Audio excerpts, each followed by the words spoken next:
The bottom teams do not make so much points to like put them out of the top 12, you know, so they need to pray a lot. I will pray for them, and we have like such a big crowd, and I think maybe this can work, you know, but we need to see what the bottom teams will prepare for us today.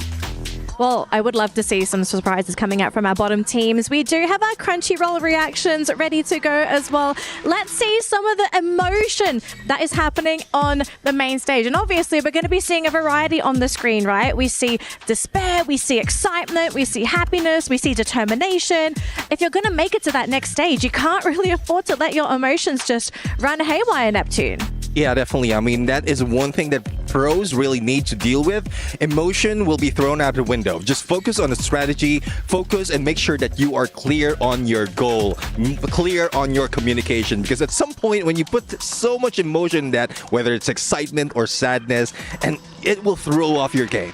I think it all comes down to balance, right? You don't want to be too hyped, as you said, but you also don't want to be feeling negative throughout the games and matches, which I think, you know, a really great example we saw up on the screen was Core Memory. You could see that Cougar, as much as you could see him wanting to go above and beyond, he's just trying to keep it chill. He took off the glasses. He's looking at his teammates, guiding them, even though he's already down. Right. Now, we do have a standout player from yesterday's matches, and it was none other than Della. So I believe we're going to be getting a bit of a close look into Della before we jump into today's matches. He's got the key. He's going to be receiving it. And I think he's going to do the same thing that Rasia did yesterday, which was basically putting his key up on the stage. Yeah, definitely. I mean, this is something momentous, being in there, being representing not only your team, but also your region, and just showing up that you're part of EWC 25.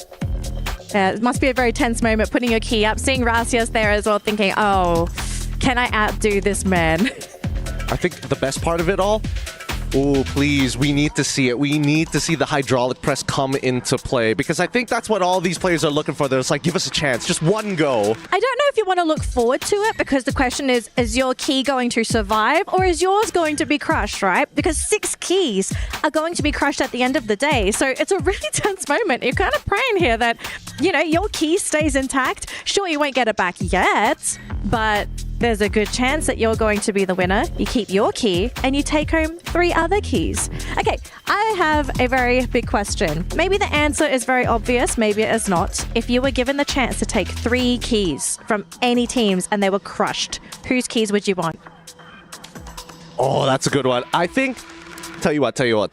We got to get the top teams here. I would say that I would take BRU, I would take Fluxo, and I think I would also take Hotshot Esports as well. Gotta get that representation. Gotta get a little bit of everybody. Diversity. Yeah. I mean, if it's any team, regardless of what placement, what standing there are, Falcons, they were the champion. We have Fluxo, sorry, because there's also the global champs. And I would say Brim United, because they have been intimidating from the start. I will keep your answer, but I will change Fluxo for, let me see. LOS. No, I'm not trying to create like a... Yeah, hotshot. Yeah. I don't want to like improve the reviver. You know, I don't want to improve it. I need to be like neutral about it. Gotta make sure that the knockdowns stay down. You know, no revives at this point. I'm glad we have a balanced panel, right? We have peace and chaos at the opposite ends of the couch. Love you all so much. It looks like we do have an STC Club Championship update, in case you guys did not catch this yesterday. Now, of course, we do have the match schedules for all of the games here at EWC as well. So if there are any game titles that you are keen to actually keep an eye out for, here's the completed schedule and what weeks they're going to be played on. So mark your calendars, pick out the dates, and pick out your favorite games, and get ready to cheer for your favorite teams and your favorite players. Now, at the moment, we are currently on the week 2 schedule. So we have League of Legends, Free Fire, Dota 2, and Mobile Legends happening at the exact same time. So if you also watch these other games aside Free Fire, then definitely check out the streams for those corresponding matches and games as well. And now we do have the prizing for our club championships. If you don't know what this is, there is a separate event happening in EWC. Of course, your teams and players competing are going to be aiming for a prize pool, but we have the club championship where the clubs, the teams that own the players, are competing in a separate tournament where if you place high in multiple games and accrue enough points, you're going to be the club champion at EWC 25. So make sure you cheer for your teams as well as your favorite players, because there is so much on the line here at EWC 25. There is, and I think that now that as the weeks are going to continue to go by, at least for some of these teams, now that we know the schedule, I think they're coming to their top 4s and top 2s already, which is why the points are continuously updating. I mean, you have to keep it updated, and especially with the fact that there is a extra condition where you need to you have to have a top 8 placement in 2 game titles. So it can't just be you win one game, you win Free Fire, and then you can win the whole club championship. So there's a lot on the line here. We also have your honor on the line here, my panelists, because we have the Aramco Power Rankings ready to go. So let's see who you have chosen as our top dogs for today's matches. And we're seeing a lot of Buriram, I'm seeing a lot of Loss, and we do have some variety. So starting with Raja, explain your picks to me today. Well, I think Pain Gaming will probably be aggressive today, and they don't have like I mean, they don't have landing spots, so they need to contest this from other teams. So probably they will be more aggressive, and they will do this type of play style today. So that's the reason why I put Pain Gaming, and Buriram, I think everyone knows why I put it here, and Loss because of the same thing as Pain Gaming. I think they will be aggressive, and they are so good, so it's impossible not put Loss here. I guess it is impossible not put Loss because all of us put Loss in there. And, well, I guess there's a lot more that will be offered, not only by those on the power rankings. I feel that as much as we all put like very stable, why didn't anybody put Falcons? They came That's up. what I was going to say. I was like, there's only one Falcon up there. What's going on? I don't know what we're thinking of here. I think I'm done about Falcons. I don't want to keep like seeing the names like and appear like Falcons drop it like a player. I'm done about it. I want to see like other teams. Raja, you know? I have to say, when you leave the venue, be careful. You might get swooped. I'm just saying, you might get swooped by a couple of Falcons. But I mean, they are like top 1, right? So I think that's not a problem. Are they going to stay at the top? That's what we want to know. Exactly. But I think they are like safe. Okay. Well, I mean, we've spoken quite a lot about Falcons, but it looks like we do have a extra segment for you guys. We're going to be taking a look at the character building of Loss. Let's check it out. Então é nosso estilo mais sair para trocar tiro. Quem a gente vê, a gente vai matar na frente, porque a gente é muito confiante e sabe que vai ganhar.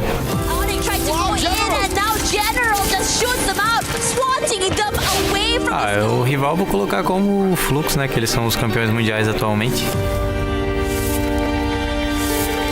It's only Brazil. It's gonna be Loss versus Flux. Se lança pro meio do cal sem general acertando o primeiro. Bom, a gente já ganhou de vocês esse ano e agora nós vamos para ganhar de novo aí. Toma cuidado.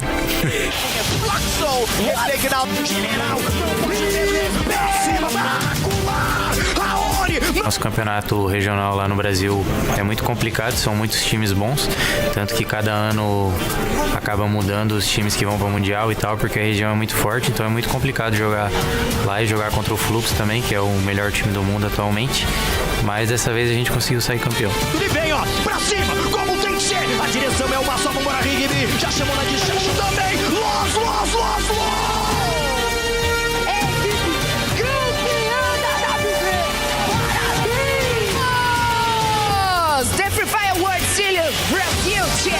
A maior motivação é saber que o título que me falta é o Mundial, sabe? Porque a gente já ganhou bastante, ganhou de tudo já.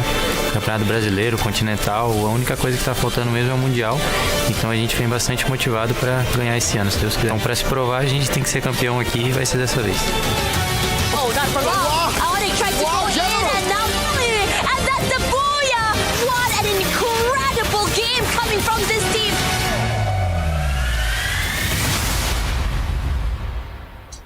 There's a reason why loss is being highlighted, and it is because not only are they champions looking down upon their own region, but also potential champions here at EWC 25. And just seeing their first play day yesterday for day 2, they looked so good, so on point. The chemistry was there.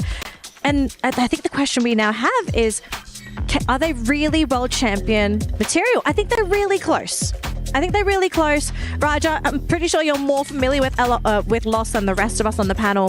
What is it that Loss does that makes them such a high quality team?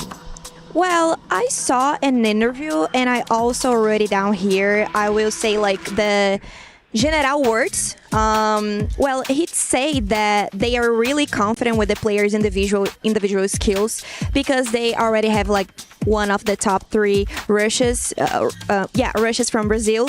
But when they need, they know how to play it safe. So I mean, they can adapt in every type of play style. So they can even beat Asian teams, and they are not even used to it because, well, they do not play that much against Asian teams, but they also can do it. So I think they are really capable of, getting the trophy. Speaking of some of these teams now, I mean, if they're coming in looking confident, that's when I get worried. Adjustments are going to be made, but more importantly, being stubborn also has its perks, right? It means that other teams must adjust around you rather than, hey, we got to figure things out. Yeah, back to Loss. I mean, from last year, 3 of the players are returnees in EWC. So I guess this is redemption for them. They were almost in there. They were almost in there. If it wasn't for Team Falcons, they could have grabbed that championship. So this is probably one reason why they studied Southeast Asian and the other teams as well, and they're doing so well. Yeah. Now, hopefully, if we can, we would love to see the total rankings one more time before the match begins, because I think everyone wants to know, where is everyone currently standing on that leaderboard? Because Neptune, on the way to the venue, we had a really interesting discussion, right? The odds of teams making it to top 12. Now, run us through the numbers. Who do you think is most likely to make it through, and who may just make the cut? Yeah, I mean, just running through basic calculations first, if we look at the teams from ANC, double their scores, and it's only Virtus Pro who might be able to go and take over against Alpha 34, who's currently the bottom of Group B. But there's still also some risk for Hotshots right now, because once I did some simulation, Hotshots was just ending in there on the top 12, and it's a potential that he can be thrown out. They can be thrown out of that top 12 spot. But for the rest of the teams, 3 simulations has been done. The result's always the same unless they really pump it up for this day. Yeah, so it seems very top heavy for teams in Group B. Well, we're going to have to see what happens there. But one thing we do know is that we have an interview lined up with Buriram. So let's see what Buriram have to say before they kick off their first match today. Hi everyone, it's Kyungso and welcome to our interview with Buriram United Esports from Thailand. Hello everyone. So yesterday you guys already have for yourself a first booyah, but after that everything seems to be very slow down. It feels like flick off. What happened? ก็เมื่อวานนะครับเราได้บูย่าไปแล้ว1รอบแต่ว่าหลังจากนั้นเนี่ยรู้สึกว่าแบบทุกอย่างคือแบบดูช้าลงไปหมดเลยดูเหมือนเป็นขาลงหน่อยๆไม่ทราบว่าเกิดอะไรขึ้นบ้างครับก็ ผิดพลาดตอนแบบว่ามูฟนิดหน่อยครับผมมูฟเข้าวงอย่างเงี้ยครับผิดพลาดกันเล็กๆน้อยๆก็ไปปรับปรุงก็แก้ไขมาครับวันนี้ก็ทำไม่ดีครับ So I think it's kind of like butterfly effect because after we got the first booyah we have made such a small mistake over and over again. For example, like we are moving into the last circle like a bit too slow, so everything went down from that point. Alright, I understand. So yesterday it's just a little small mistake, but I think today Buriram will come back stronger. So what is your goal today and what are you expecting the most for today's match?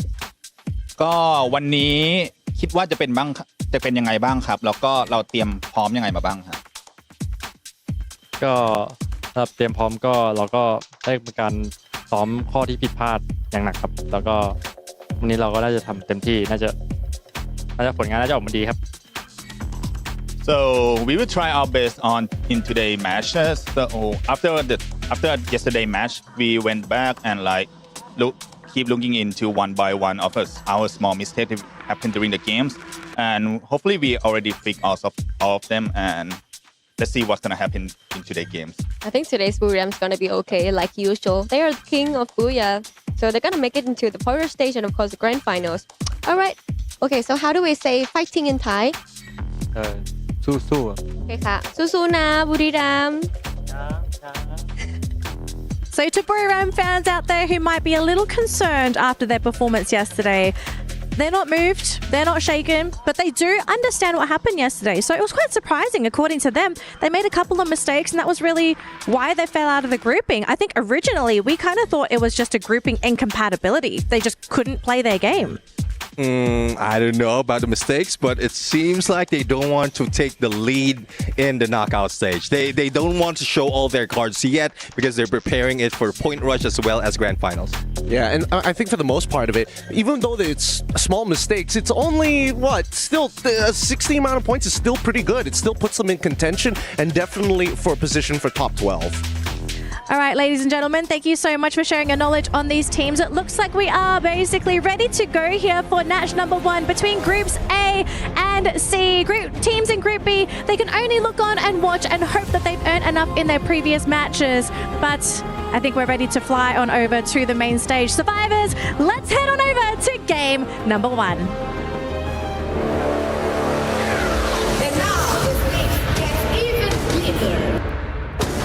Gue cukup seneng banget ada di Arab sini karena ini impian gue sebelum-sebelumnya bareng tim gue juga. Season lalu kita cuma jadi penonton dan sekarang kita akhirnya bisa jadi pemain di sini. รู้สึกดีครับตื่นเต้นก็เป็นความฝันด้วยที่มาแข่งรายการใหญ่ๆครับ Tipo, nunca ter desistido, que eu jogo faz muito tempo já, e ter continuado tentando, mesmo fracassando, seguindo em frente, erguendo a cabeça, valeu a pena ter chegado aqui. Latihan mungkin ya, latihannya lebih keras lah ditambah, terus kayak saling percaya satu sama lain, saling nguatin lah satu sama lain. ยังมีครับยังไม่ได้ใช้แผนหมดครับ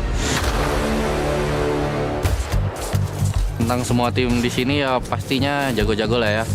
Ibaratkan kayak ya ini udah masuk World Champion, pasti semua di sini yang terbaik lah.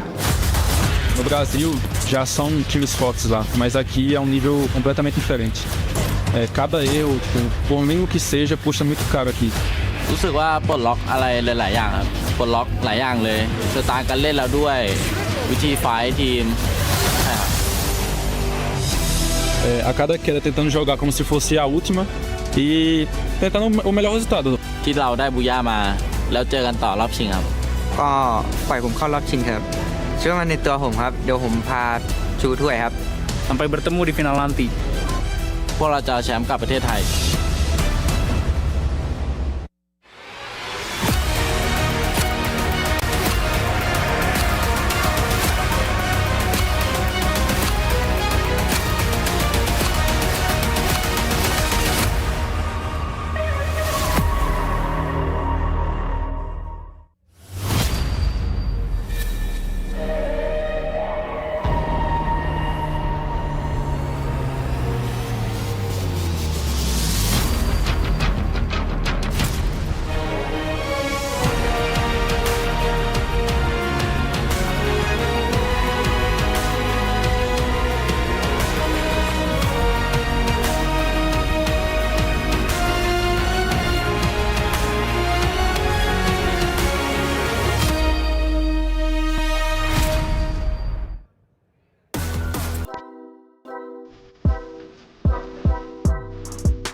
Welcome! It's time to get stage 3 of Knockout Stage is started. Group B wrapped it up yesterday, and what a show it was, huh? Asian teams are leading strong, but Brazil, Latin, and MENA are fighting really hard, too. Today, it all ends, my friends. 12 teams will rise and move on to point rush on the road to the grand finals. Stay with us to feel every second. this is where Free Fire history is made. And now, let's meet the teams who will take the stage today and fight to leave their mark on the Esports World Cup. First up, it's Vision System!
Gamerz Global!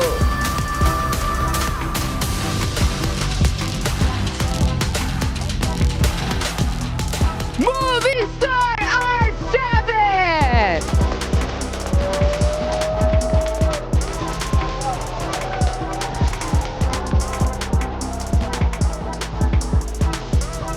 Dragon!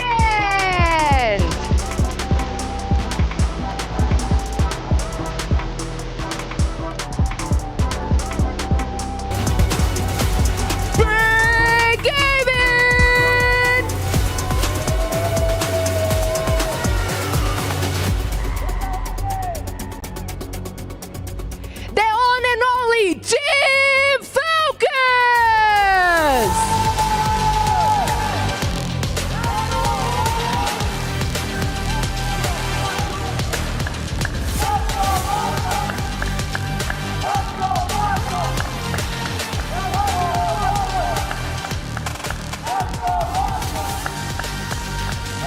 What an entrance! The Kidia Esports Arena is open. And now Free Fire squads have entered the battleground. Each one of them here are chasing glory. Each one are ready to survive the storm. But before we drop into the action, let's take a little trip into the wild. One of our brave reporters has been out in the field tracking rare creatures, the Free Fire pro play. This one you know. The rituals, the movements, the natural habitats. Let's go now into the wild. The world of EWC Deadliest Hunters. Let's go. Good day, mate. It's me here, Admats, the Play Hunter. We are now right here in Riyadh Boulevard, Ross City for Esports World Cup 2025. And I'm here to try to find out what does our pro player doing here in Boulevard.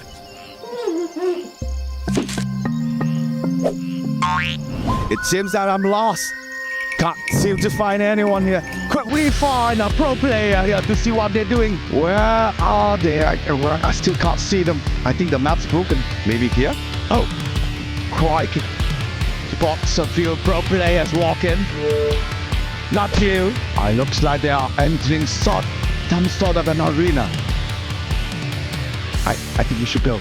Let's go. Let's find out what are they doing. Mate, we are now right here in some sort of arena. It called itself as STC Gaming Arena, but I'm not so sure. And it looks like I have spotted a few pro players doing some sort of ritual. I do not dare to get close.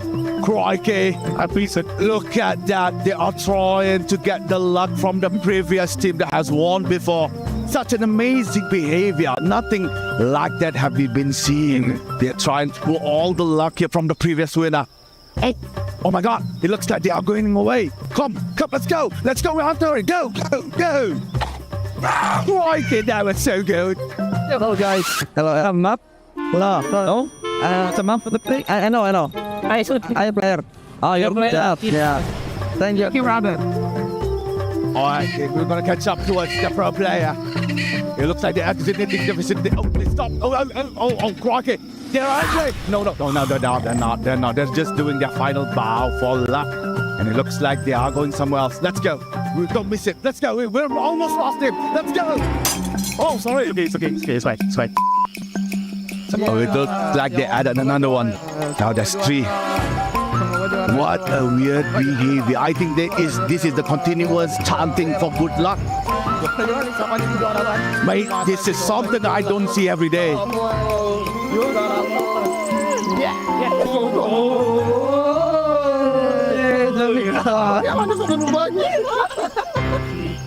Oh, Crockett, it looks like they have done their ritual. They have went back to their habitat.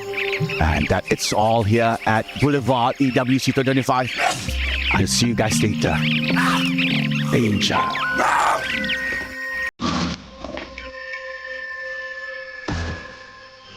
Welcome to the Free Fire at the Esports World Cup 25 knockout stage, day number 3, where nothing is granted, everything is earned. You're here to start the show with me, Husky, and the Mustachio AJ. 6 more rounds between Group A and Group C, and until then, we'll find out which 12 teams will make it to Point Rush and eventually the grand finals. Everything is earned, in some case stolen. That's exactly what we want to tune into today.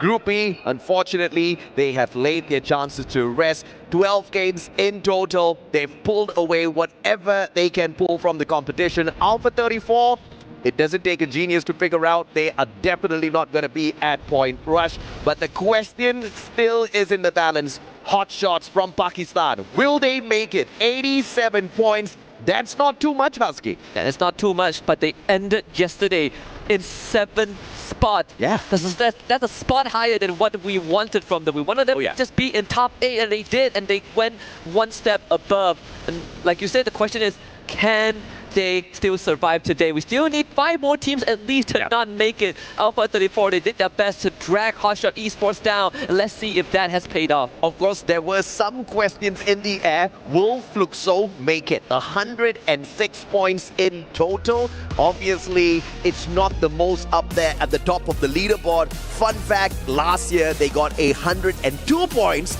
and they scraped through at the 12th spot. So it's a little bit better, but either way, it looks like they are going to be making it through. Of course, it's going to take a mountain of effort from any of the teams currently in the bottom 6 to oust Fluxo from their 4th spot. 106 points is quite tough to reach, because if you look at Virtus Pro, down in the 13th place, they've only got 52 points, so quite a journey for them to climb up. And we got to also remember, they're going up against the other teams from Group A and C. Obviously, they're going to be picking up those points as well, so it's not as straightforward every single game. These teams need to be in that final circle. Speaking of final circle, Red Hawks, if they want to stand a chance, they need to be in every single final circle with a minimum of 5 to 7 eliminations. And dude, that's tough, man. They only performed for 3 games on their first day of play. Yeah, exactly, and that's how brutal this format is. You only get 2 play days in the knockout stage. Every single round that you kind of give away to your opponents, you need to make up for it twice as hard. And I think for Red Hawks, I agree with the calculation. We kind of went over the numbers behind the scenes, but I gotta add another caveat today. I think a booyah is necessary for Red Hawks, right? Just in case, just as insurance policy as we head into game number 1. Again, the final 6 rounds before we find out which 12 teams will make it through. We're heading over to Bermuda once more. And for fans out there, you can rest assured that this flight path is very, very generous, straight down the middle. Absolutely, and of course, it's going to be fair and easy. EWC Esports, though, they're the group stage leaders with 154 points at the very top. Everybody thought it was going to be Core Memory sticking it at the very top, but of course, beating them with those 4 points. And Rasya definitely faced it with a huge smile on his face. A majority of the eliminations pulled away by the Wonder Kid, and this was that fair flight path that we were talking about. Peak totally conquered by Buriram alone, and Dragon splitting up very early in the game. I don't feel good about this. You know what I don't feel good about as well, AJ?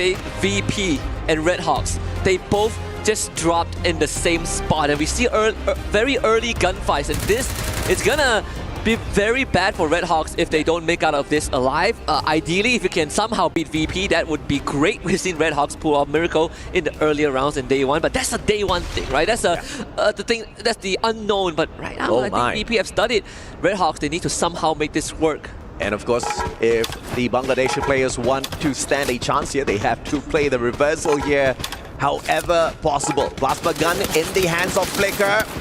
Shot up from up top. Great rotation by Fuwara. Has got the AUG in hand. Great range on the gun, and Flicker does not want to challenge him. But now all the players all together down on the ground. Fuwara with his head sticking out. This is danger zone, but he's managing the situation well. Yeah. With very limited resources to work with, these movements are a lot more important. So Red Hawks go into a 3-1 split. They leave Flicker on the flank. Same as Virtus Pro, who have the same idea. So whoever can catch the flanker first is going to come out on top. We see Diamond already going on the hunt. VP changing from 3-1 to a 2-2 split. Kutun will make first contact. Good damage being dealt. Fuwara getting down by Blade. And now Red Hawks spring into action. Nameless also goes down. A trade comes from the side of Diamond, but VP are losing numbers. Beautifully played. The revival comes through in the nick of time by Diamond. And he's gonna get sprayed down. What a save coming on through. X-Force is there with the double vectors as well. Great rate of fire. Damage not too much. But Red Hawks has got this in their pockets. 3 players taken out of the equation already. 1 more playing his chances up against 2. The M590 and the MP5. Exposi. Riptide Rhythm to break down their defenses, but that's just asking for trouble early. Kutush finds the knock. And Virtus Pro off on the back foot, and Red Hawks picking up a very, very, very important win here at the start of this game. Feels like deja vu from game number 1. Blade drops back in just in time to loot the rewards, the bounty that the rest of his teammates have laid out on the floor alongside the corpses of the Virtus Pro players. And I gotta say, Nerdjet saved that fight because the rest of his teammates were down and Nerdjet clutched it. Thankfully for VP, someone was revived. The run continues for the Polar Bears, but it's not gonna get any easier. Same can be said for Vision System because Lost has them in the crosshairs. Yeah, Vision System needs a miracle to qualify for Point Rush today, but they go up against one of the most dangerous teams out there in Brazil, and I dare say in the competition. But they are mowing them down. Unbelievable stuff. Rigby 245. Final player in here, round 1 picked up right quickly. And Vision System could not go in for the final blow, but they still outnumber the players of Lost. Only for the next few seconds. Rigby has got enough money to buy back his 2 other team members. But Vision System, timing is key here. And the guy that just got picked up mowed them down instantaneously. Lost with the instant recovery. M590 ain't enough for you, boy. Rigby with the MP40 should be able to make quick work of Andres.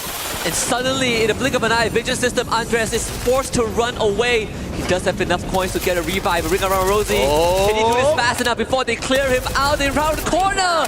And there is just not enough time. Vision System, they fall in the hands of Lost, and off-screen, Virtus Pro gets wiped out. Man had enough time to buy back the whole world. But a misclick for sure. Not even a single revival, and Vision System out. They were already at the very bottom of the leaderboard. I guess that is exactly where they will stay. Unfortunate for them, but what a start, and holy hell, what a recovery from Lost. Recovery from Lost and Red Hawks, right? Both teams were at the back foot in their respective 4v4s, and both of them recovered. This is the start we expected from Lost, but this is the start we wanted for Red Hawks. Oh yeah. That difference, that contrast is what's going to make this a lot more interesting with how Red Hawks are rotating right now at Shipyard, but south of them, it's going to be Team Falcons and Movie Star R7. That is going to be a challenge. Ami Tomake Balobashi, Bangladesh. This is exactly what we need out of the squad. But here comes another deadly predator up in the air. Falcons, they want to fight.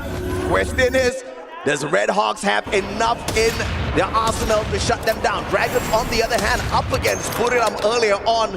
And it looks like it was deadly snipes all around for Moshi, knocking down player after player after player, picking up those crucial points for Buriram.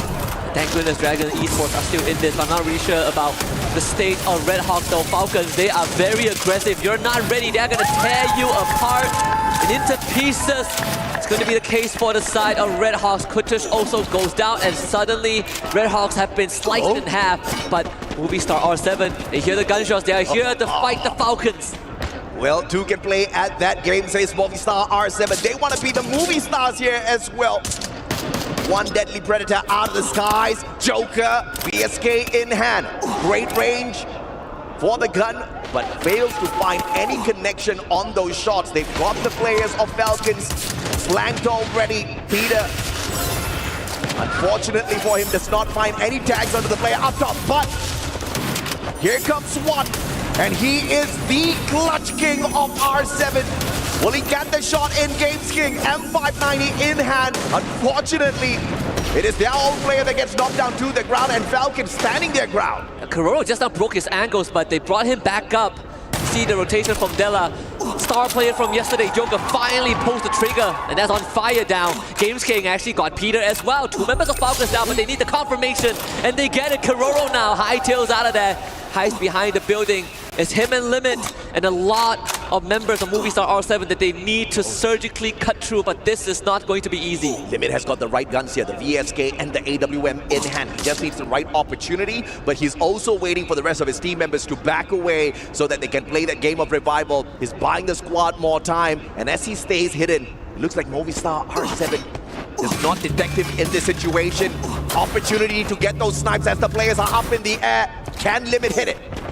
They do see Limit now. Finally spotted out 1v1 Limit with a flick and 2 shots in a row. Of course, Limit is the one that wins that one now. A free point for Team Falcons, number 5, but that is going to call to attention the rest of Movie Star R7 to kind of to come and tie up loose ends. Limit now will be surrounded. Games Kings is going to be player number 2 to make contact right around the corner. Limit fights it now on the Joker, but it's just not enough. Movie Star R7 finds their 4th point, but Team Falcons have bought enough time for Kororo to make a run. That's a masterclass in distraction. That's a masterclass in buying your squad more time.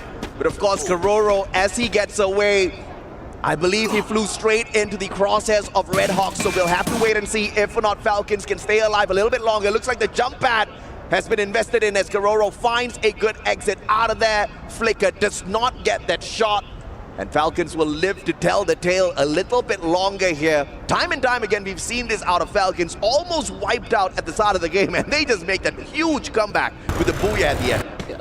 And just to add on to that, that was exactly what happened on their very first game. On day number 1 and the 3rd game. So history could repeat itself. If you want to take out any sort of opponents, you got to cut off the head of the snake. In this case, the head of the Falcons. As Dragons Esports make their rotation, runs into a wild Kutush who just got revived and now will have to be revived again. Yeah, man, Dragon off to a decent start here. First elimination, squad on that full revival. Thankfully, Seamox was left standing and he could bring the rest of the team members back in here. But RRQ, very stealthy, very quiet, picking up the most needed weapons. You see a double AWM setup in their hands here at Bermuda. It is going to be absolutely deadly, especially in the open grounds later on as this circle comes into a close, dragging all of the players towards the area of either Bhima Sakti or Clock Tower in a bit. And RQ is a team that even they have said in an interview, always second, never first. In this case, for the side of AJL, they've also have tasted that. But R7, they're fighting back. 2 down the side of AJL. Ew, not willing to let this go. He has a lot of memories, past memories on the international stage, and this is going to be one that he refuses to leave in regret. The rest of AJL gets back up. Movie Star R7's forced to run. Oh, what a damn backup that was, due with the instantaneous shot as he whipped out that AC-80. But now, Chinoy on the chase here. AC-80 in his hands. That Oscar, that Valiant Dash was just used. He doesn't really have an option for a last-ditch effort for the defense, but thankfully, AJL does not want to stand by and play around with him. Hax has an opportunity to go for a revival, but the man's absolutely broke now. Not just broke, he also does not have any medkits to work with. The blue is going to be the one that takes him out if this continues, so he's desperate to find any sort of resource, any sort of coins. It's going to be a race against time. As lost, they actually picked up a member from Team Falcons earlier on. The Falcons now down to 2. Enough Back points to on the side of On Fire. Peter gets brought back once more. Falcon still trying to recover. Yeah, on the back foot here for Falcons. But, you know, it really matters not Lost and Falcons, both at the very top of the leaderboard. I think they can sleep the whole day and still qualify for Point Russia. So this is just a warm-up game at the end of the day for these two squads. Phenomenal performance on their day one. On Fire, take it away. Nando 9. Car from afar. Accurate shots, not wasting those splits at all. So Peter is actually in the middle of the circle. Falcons basically forced into just pure survival mode. It's no longer about fighting for points. It's about fighting to live long enough. Kunto, you surely see this, right? Karoro now will have to fight Valiant Dash being used. Sudden Barros had to ruin that 1v1. Hey, what was that? Valiant Dash did not find the connection with the glue walls. Tried to use him like a Tatsuya. Put himself in danger by turning his back onto his opponent. Easy knockdown. AGAL though, in shooting distance. Karoro's going to be in a lot of trouble. Has the M590. He's going to break down the glue wall, but Payne is going to be keeping AGAL a tad bit distracted here. And View takes that high ground position. He wants to flank around with those snipes. Question is, can the rest of them squeeze themselves in? Because this circle is starting to hurt. Yeah. Double Rip Pyramid being used early on. Barros trying to provide support fire alongside Dew. As Moto Via slowly falls behind, but unfortunately for the rest of Payne, they might have to force a contact. As Peter gets dropped down into incredibly low Noda as well. They do manage to heal back up, but still not finding any opening against AGAL. Barros now jumps into time turner. Saifa actually loses his fight, and now they're gonna play footsies, but no one does it better than Noda. AGAL ends up losing 2, and now Peter trying to fight. Taste that, Chinoi. 3 down for AGAL, and Payne survives. And AGAL, one final survivor here, potentially straight into the hands of Dragons. R7 Della taken out of the equation. All thanks to Peter. And Movistar R7 out of the race in the 10th spot. Spain makes their way up towards that high ground. Dragons remaining silent, not wanting to play a little bit of a misstep here. Either way, when they play that rotation, they have to come across either Payne or put it up, and that's going to be most definitely painful for the Dragons. And I just gotta say that Red Hawks are single-handedly contributing to the revival stats in the game. They have so much revives, but it's good for them, right? Still in the game, but the window is definitely closing as we now turn our attention to Dragons Esports finally making their way towards where the war zone is. Payne Gaming and Laws now fighting. RRQ also part of this conversation. Just getting a knock onto Rigby, but rescue will be here. Rigby should be fine. Playing with the elevation, smartly done here by Lost. And that recovery is going to be instantaneous as well. They do tank a little bit of damage from the blue. That's not going to be too much that they cannot shrug off. Problem is going to be still Peter here, looking for the gatekeep. And I do agree with you, man. Red Hawks, what a performance on those revivals so far. We have asked for them to get into that final circle. That's exactly what they're trying for. Now get high, going rampage with the grenade launcher. M79 in hand, taking away 1 life. Adam down as well. Nejad has got the big guns in hand. Grenade launcher in the hands of Red Hawks is going to give them a huge advantage here. Red Hawks did lose Flicker thanks to RRQ, who decided to join in as party number 4. The BRU are the biggest winners out of this all. Most players can't even get to them where they are. Get high somehow, getting Blade as Noki wants to steal it but could not do so. Blade falls, Red Hawks down to just 2, and Onyx will have to find a way out of this because Buriram have guarded all the main entrance. And Dragons finding Nejad as well. Unfortunate for Red Hawks, but Payne Gaming makes the exit first. In the 8th spot, Red Hawks with their final survivor left in here looking for the next zone and has found it already. Question is still going to be, does Kadush has enough? Because you get revived with those 2 blue walls and the P90. I believe that's all he has. Riptide Rhythm breaking down the defenses of Peter and the backstab. Loss is still in it as Falcons will falter in 7. Good shot from Mao to stop Haone. And now Lost have to make a decision. Do you abandon him or do you bring him out? There's no saving pride. Haone in this game. Mao takes him out. Red Hawks eliminated in 6th place. RRQ finally showing their presence. Rigby has all his glue being melted. RRQ just sprays them down. Taste lead in this. And Nandona cannot survive. Unfortunately for Lost, this is where it ends. Yep, they lost that one up against the Indonesians who are desperate for a booyah for themselves. But the surprising ones are the team from EMEA. Dragons Esports, 7 eliminations strong, looking for that final circle in the top 3. This is what we need. This is the kind of improvement that we wanted out of Red Hawks, but we'll have to wait for the rest of the game from the day. For the time being, it's the silence play, and Dragons will find the circle, but they also find Buriram running out there. And Buriram will take initiative. Actually, a decent trade at the very start, but Dragons quickly overwhelmed as Dus decides that he also wants a piece of the pie. Maybe RRQ's intervention will be enough for the Indonesians to start the day out with the Booyah. Kiba ends up going down, Get High still around, but it's him and Moshi. Can they pull this off? A 2v3, Moshi in the red and Get High desperately trying to hang on. They just cannot pull it off. Abai brings RRQ to a Booyah in game 1. RRQ with their very first Booyah here at EWC 25. And you cannot ask for anything better. They start the day off from the 12th spot. And obviously they're going to be getting those points. One of the best Indonesian squads. Some may argue the best, of course. They could not get to the championship this time on FFWSC because Onyx snuck that one away. But they're most definitely going to hit the big numbers here. Some people forget that RRQ placed second in the recent championship. And that's why they always say, why are they always second? Why never first, right? You look back at the track record of RRQ, they are always in the top spot, but when it matters the most, RRQ falls short. This is a story of redemption. A team that built a legacy, that set the benchmark for the Indonesian region, now have bred new blood that overtook them locally, but they also kind of missed the feeling that when they were still at the top. Yeah, the second spot curse also infecting their brothers from Indonesia. We saw EWOS Esports last year at EWC 24. They did so well, but of course Falcons beat them to the championship. They walked away with the second spot. That was very impressive, and they have not dropped their momentum at all. They've kept that going, and now with the acquisition of the Wonder Kid, they look absolutely dangerous. They ended yesterday at the very top of the leaderboard, and now they are the squad to beat. But of course, we're going to be taking a quick short break here. When we come back, it's going to be Purgatory time, baby.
Lihat nih.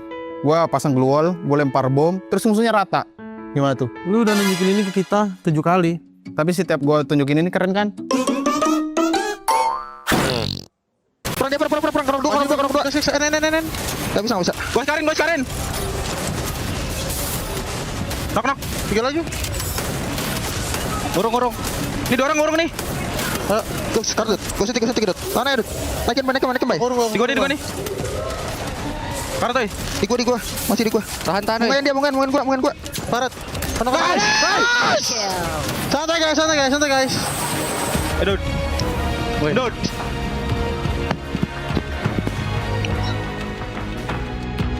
Though RRQ may have started a little bit slow here at EWC 25, they kick things off with day 3 with their very first Booyah on Bermuda. And Indonesian fans, I can imagine they are cheering for them at home, in the chat, anywhere that they are, because RRQ, maybe today's the day that they finally come back, because to be honest, they were very, very quiet for their first play day. Gideon, I'm going to have to start with you here. What was the major factor that actually brought RRQ back into EWC? I think for one, I'm pretty sure that the audience in the arena itself, if you've ever heard of it, RRQ, no matter where they are, it's always home soil, it's always home ground. The kingdom always provides for them, especially with the fans. But in terms of the in-game, we've seen two sides of an interesting story, right? The proactivity within the game. When we're looking at the match rankings, right? Notice how majority of these teams aren't reaching into the double digits because fights are not only concluding extremely quick, but only very few squads, like Dragons, are able to actually recover from the initial first impacts, and then all teams, majority of them playing on the outside, unless you're BRU or RRQ, who took their time to show presence later in the game. And now looking at the rankings, I'm surprised as well that Lost is in there, because earlier when they went against Vision System, they were almost out. Only 2 remained, and then as quickly as that, just wiped out Vision System, and they are back in play, taking that number 4 spot. I mean, that wasn't even a good idea from Vision because, you know, they are kind of struggling in the tournament. So they can, I mean, try to fight against like one of the favorites to win the title, you know. So that was not like a good idea at all. So I think it's better for them if they avoid this type of fights, you know. Yeah, high risk, but you know, high reward, right? Sometimes you kind of have to take those risks if you want to keep your spot here at EWC 25. But it's pretty interesting that already right off the bat, we're seeing a very, very quick pace, right? The first 2 days, I kind of feel like the teams, yeah, they were kind of going fast as well, but it wasn't to the degree where everyone was kind of waiting for that third circle to make their move. It was from the get-go, you see people, you smell that blood, they're in your sights. It's extremely evident when we do see Falcons taking the initiative to go, again, proactively looking outside of the ring to fight a squad. They end up winning the fight, especially against Dragons. And then, Redhawks, and all of a sudden R7 decides to get involved in these fights, right? And this was happening all across the map, you know, from north side to the southern side. And once we get to that third ring, I think that's when people started to realize, oh boy, this is going to be a pretty deadly match. A majority of people have lost a couple of fingers walking into the ring. Speaking of deadly, I mean, you did mention it's always back-to-back engagement all throughout the map, but towards the 12-minute mark, we still have 10 teams remaining, and we seldom see that in competition here. Probably in the regional, yes, it is possible, but it starts slow. But this didn't start slow. It's just from the drop, they're always engaging, and quite surprising why there's still a lot of teams left. Well, and I want to add about the fight of Falcons against R7. That it's really interesting to see like R7 performing that way because they are not afraid to be like face to face with other Asian teams. So that's kind of interesting because you know, Gamerz King was like shooting at Falcons A, and he was like doing such a great job, you know. Yeah. I do agree. I mean, GameSkin is one of the player that's really doing so much. Thus, all of the top damage that has been dealt right here being shown. And I would love to see a lot more from them. But look at the balance in terms of Buriram United damage and elimination. It means that what they're reaping, they're sowing. I disagree. They're doing too much damage. They're not getting enough eliminations. They're pumping out twice the amount of damage we're seeing the other teams are doing, and teams like Dragons, for an example, which I'm extremely impressed by. I thought it was almost done for them. They managed to recover, they managed to re-equip, and they also managed to get into what, in this case, the final circle, which is only the 6th ring. Okay, I want to play with the idea because we saw Buriram having one of the highest eliminations and damage. What if they're struggling to get those eliminations? Like, they're the ones starting the fights, but everyone else is coming in, they're vulturing, they're stealing away those kills. Like, they can't play the game that they want to play. Like, is this maybe a warning sign that Buriram, though they might be feeling pretty confident coming into their second play day, maybe things are just not panning out for them yet? I refuse to believe it. I think they're just that good. Yeah, I mean, we know for a fact Buriram United doesn't start their fight towards the 15-minute mark or close to that. And at that point, they had no choice. So they put in so much of damage, so put in a few elimination, even if they don't finish them up. Right. It looks like we are ready to fly into Purgatory Survivors. So let's fly into match number 2 with Husky and AJ. Purgatory time, baby! And it was a phenomenal booyah from Indonesia, courtesy of RRQ. But of course, seeing EMEA up at the top, seeing the Dragons breathe fire, that's exactly what we want to see out of the squads who are struggling to get into the top 12. But even if they do break into the top 12 right after this, the story would not be over just yet, because down at the bottom 6, all the teams at this point in time are from Group A and C who are in play today. So you have to keep this performance up game after game, Husky. And I think this really puts into perspective how teams like Virtus Pro, for example, right, has had a very weird knockout stage experience so far. They have the highest highs, but they also have the lowest lows. I guess you could compare them to Fluxo. The only difference being that at least Fluxo has a more even average throughout until the end of the last 3 rounds of yesterday. Another generous flight path, you know, we've been a lot more kinder to these two groups in Purgatory, right down the middle once more towards the northeastern side. And Virtus Pro, at least this time, gets to head to Moat House. Yeah, absolutely, man. And of course, they are not going to be disturbed for the time being. Diamond, one of their key players, has to pop off the M590, perhaps not having the Tatsuya on their side with the brand new addition. The updates on the OB49 has most definitely affected the pacing of Virtus Pro, but everybody had to go through the exact same changes. They just need to adapt a tad bit better. We see the very first circle coming on through here, and it looks like gonna get the final circle somewhere towards Key Lodge and Brasilia later on, but for the time being, Vision System starting off hot up against Onyx, the champions of Southeast Asia. The moment you say that, Onyx turns it around and gets a couple of bodies for themselves. In fact, almost wiping out the entire bloodline of PSG this game. Thankfully, Vision System, they do have a survivor. Shix already ran away, but that was as close as it could have gotten. Onyx ended up losing 2 bodies as well, but Zyro instantly gets a revive onto Crime. And also, you look at the radar, Falcons.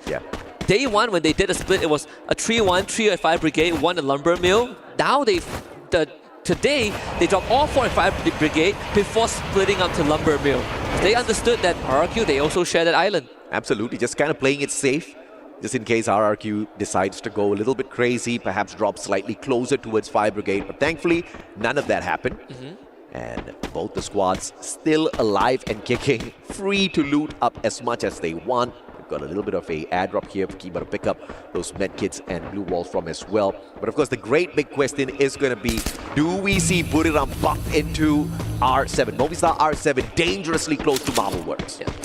It's a good time to also talk about Kiba's history. Previously with Onyx, it was a big part of Onyx. In fact, last year he attended EWC for Free Fire 24 with that squad, and they had a very underwhelming performance. And right now, they're on the other side of the aisle. And in fact, even yesterday, Onyx tried to mess up RRQ's momentum for Booyah, and they ended up, it was RRQ, it was a Movistar R7 that pulled through.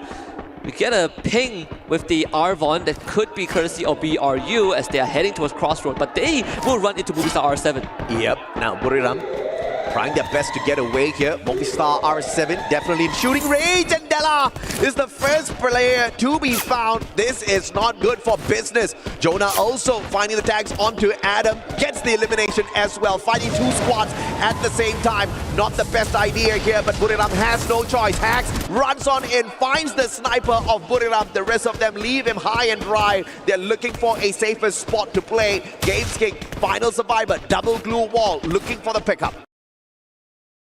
Hax needed to confirm Moshi before anything else, but backup from BRU was just too fast. So R7 ends up getting nothing. They might lose Joker.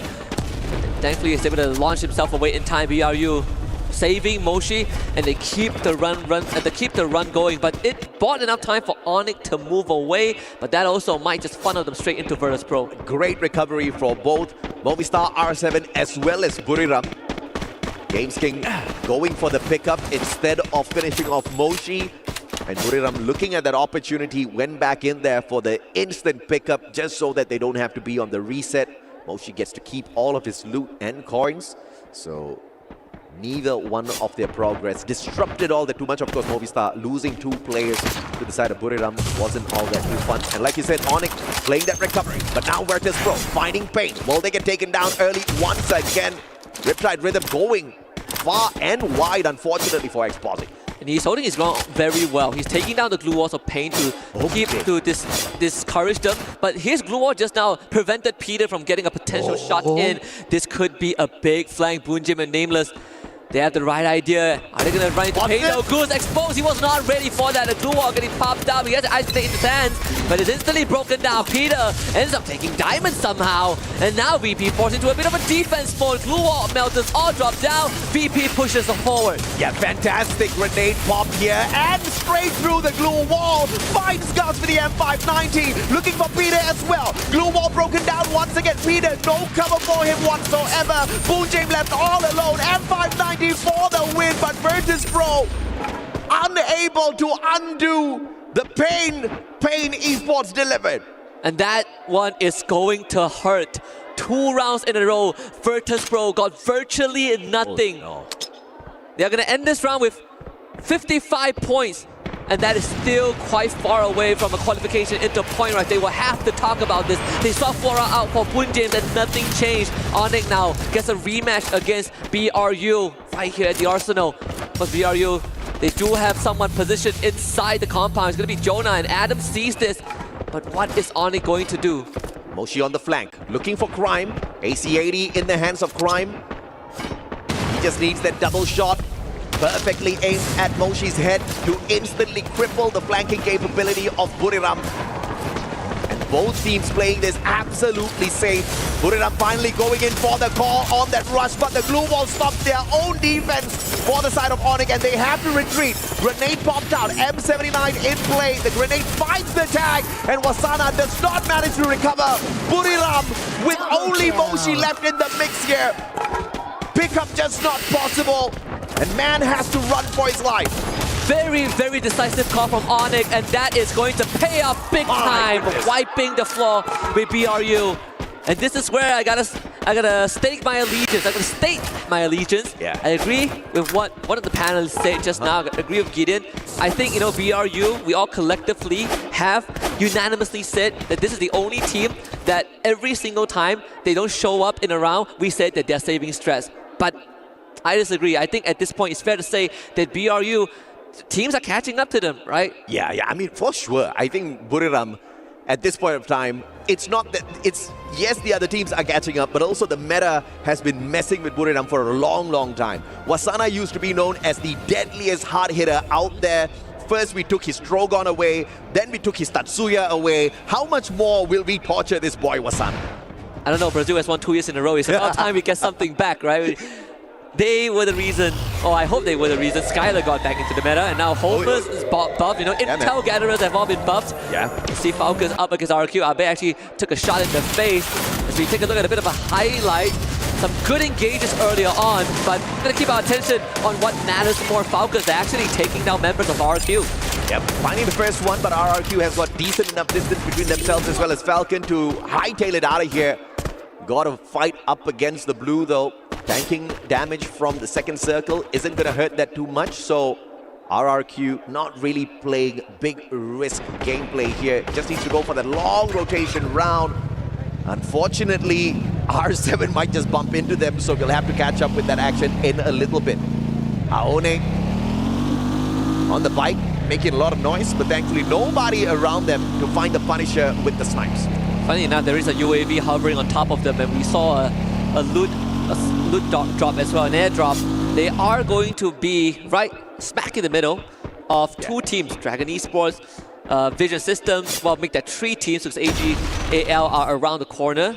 That is a big shot from the AWM Zyro, making his presence known. Pain Gaming in the far horizon, but I think Onyx are also in a very safe spot. If they go down southwards to get to the circle, they are going to eventually run into Pain Gaming, with the exception that I think Pain Gaming, they do have a bit of elevation to work with. Consistency out of Brazil has been phenomenal thus far. Pain Gaming just one of those top performers, one Booyah in the bag, and they don't look like they're about to slow down. 87 points in total in their pockets. And they have got literally 5 more games to pick up points, and they don't look like one of those stragglers, right? Game after game, you see them hitting those high numbers on eliminations, whether or not they find that final circle. It's been the Philmatic this game for RRQ. 4 revives and counting. So RRQ, they, even though have the full squad full squad still in the game. They have been getting picked off left, right, and center. So Pain Gaming makes that rotation. Onyx most likely will end up dodging them and having elevation once they get to where Pain Gaming are.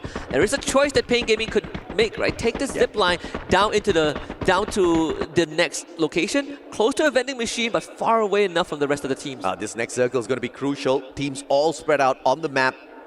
It's been moving west side thus far. And usually the game does throw us off a tad bit. But a high potential of moving just towards the outskirts of Brasilia here. Pain Gaming has to deal with Onyx, whether they like it or not. And just on the outskirts of Brasilia, the circle finds AGAL as well as Dragon. Vision system in there as well, but I don't know what kind of miracle they can pull off here. They just don't have enough points in the back. They could play spoilers, right? Like what Alpha 34 did yesterday. The early encounter between RRQ and Lost, where we saw on the feed itself, Lost getting 2 pickoffs in a row. Haone dealing some critical damage to RRQ at this stage of the game. Again, they got the full revive, but at this point we are more than 10 minutes in. Falcons now arrive, and Kiba, he's not even ready for this. He realized that 3 people shot him back behind him. Quick backstab and a 3-point. Yeah, poor boy just got revived, had the P90 in hand, just 2 glue walls, refused to use it, could have used it, but now Red Hawks. Bangladesh, can you go up against one of the most lethal Brazilian squads out there? Glue wall melters all laid out, but Flicker, the flank just not working. Riptide Rhythm breaks down absolutely nothing is lost. Pulls the long flank around the right-hand side, down towards the lower ground. Red Hawks pulling a very quick trick here as they fake a lower ground rotation, but they stay up towards the top. Lost not falling for that. Jig is up though. Haone sees Flicker. He knows what Flicker wants to do. So starts it off with Glue Wall Melter. Take out that cover to force Flicker deeper into the battle. They want Red Hawks to fight honest, not dirty from long range. And that's where Lost tribes the most. Rigby, Raja mentioned multiple times, top 3 Russia of Brazil. If they can funnel Red Hawks into the gun barrels of Rigby, it's going to be beneficial for Lost. Nando 9 got a top ground cover, Lost in an advantageous spot. Yeah, Kutush. Fingers crossed he's got that Superman in his hands. Nando 9 taken out of the equation. Great play by Blade. But now here comes the reversal as well as Hanaram finds Kutush. Blade down on the ground as well. Revenge is sweet and pretty instant. And Red Hawks will falter in the hands of Lost. Lost came in prepared. That was exactly what they wanted to achieve. In the meantime, even off screens, we see Dudes just got knocked by Vision System. Lost did have to pay a bit of price for that. One member being eliminated out of the equation, but small price to pay. Peter getting literally ran down and charged right through. On fire now, tries to redeem it. Joker actually getting tagged from behind. Limit finding Della as movie star R7 takes the wrap for Falcons. Yeah, without Della, question is how can they play this game of survival? Games kick backing away, the fourth player down, and Hax has no choice, and a double snipe by Limit will put them in the bag. On fire with the support gameplay as well. AGAL making their approach here, and Falcons need to play the scaffold. Do they play the circle or do they go hunting for the players of AGAL? Either way, RRQ lies awaiting them inside the next circle. And Falcons with that wipeout freeze up their rotational path. And now they're gonna kind of fast track that. Instantly punish. Andrex is the one that spoils the party. And Abai, just stay still, my little boy. Do not make a move. Because Vision System are making their presence known. Falcons distracted. Andrex once more with a second collection. Deal steals that away. But Kororo, too late to realize that they made a grave mistake. Abai just needs to wait. I said Vision System needs a miracle. You said Vision System needs to play spoilers. They are doing both. 7 eliminations strong. Vision System needs to avoid that circle though, flying straight in towards Dragons eSports. We need to catch up with Dragons in a little bit because they are getting a tad bit too comfortable here. Lost on the other hand, they don't have the numbers, and RRQ surprisingly out in 8th. Oh, that was pretty funny. Kororo turned around, did a 360 and saw him and just blew him up. Another fire Vision System now against Lost. Rigby actually getting gunned down. This is not panning out the way that Lost wants. The 10 elimination. The blue wall goes down. Vision System showing up late, but not too late. Lost is out. Oh, I don't know if it is not too late, but it looks like they are wrecking some of the opportunities for the big squads here. Dragons now looking for vision system. And they had the vision to strike early, but the solid blue walls erected to trap them in the container. They back away. Vision system though. Tossing in those grenades is going to be crucial at this point. Dragons won't pull up their own blue wall to avoid the damage. This is going to be a heck of a confrontation. I don't think we've seen these two teams duke it out 4v4 until this point. Now, obviously, Vision System have more eliminations, and for Dragons, they need to start catching up. A bit of chip damage being dealt down. Jotai actually moving forward, trying to progress. But for Dragon Esports, those blue walls, they're going to melt in an instant. The bombardment commences. Shix once more gets a good snipe, and Dragon Esports trapped in their own building as Vision System cleans up house. There's an extra 4 points on the docket, 13 for VSC. What a miracle, Vision System! And now full recovery for them. Shix has got the Superman on him. Backs away, but AGAL knows exactly what's up. Tossing in all of those glue wall melted, making sure those defenses do not stand erected for long. And New with the snipe from afar, he's not the guy who gets the connection. It is Tinoy, sidebar, the combo, absolutely deadly. And they want more. Flirting with the blue, and Shix makes the wrong decision. But either way, there's no running. AGAL puts an end to it and pulls a booyah in the bag. And AGAL needed a win. Sooner or later, this was also a team that had gone through trials and tribulation on the international stage.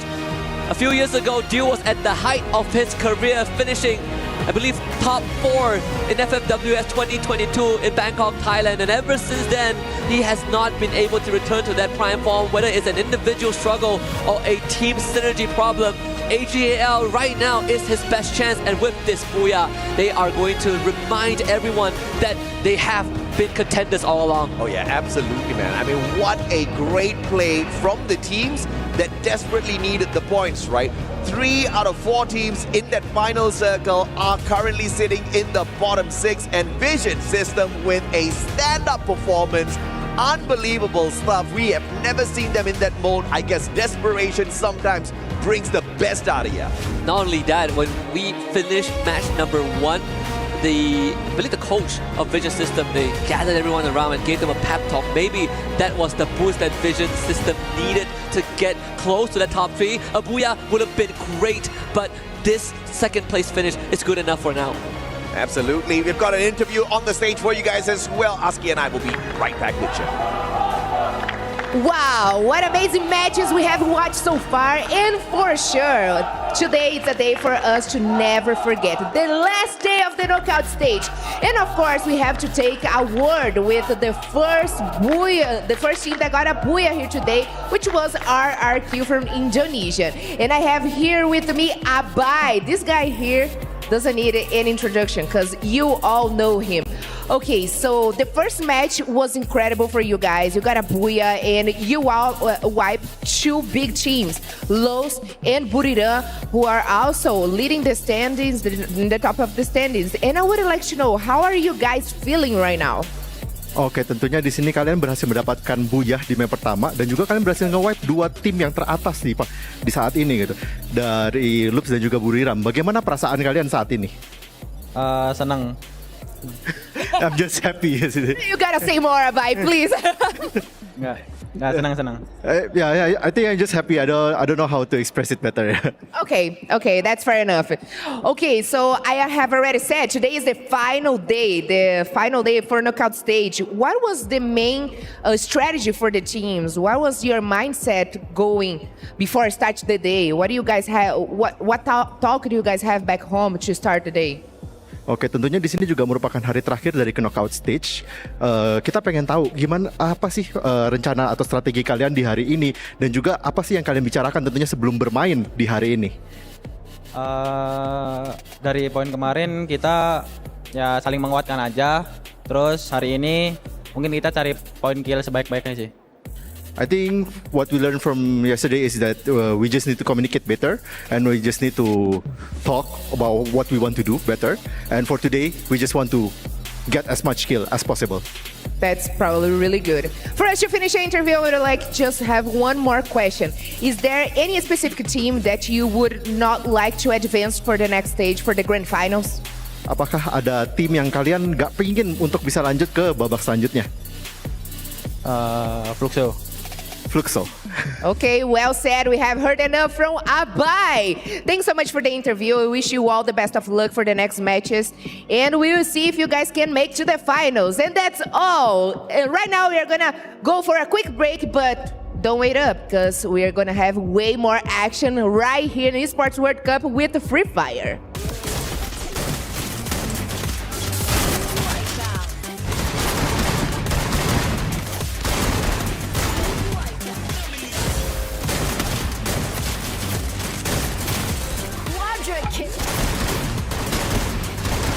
Triple kill. Dominate. Unstoppable. Hello everyone, it's Yoonsu. Welcome to the Boulevard, and I'm right here at a haunted house. We have a storyline here, the Zila story, which is for this house, and I'm going to explore the opening for you guys here. Well, the atmosphere is very scary. You see pictures here. What is those sounds? Okay, pictures, dark pictures, very scary.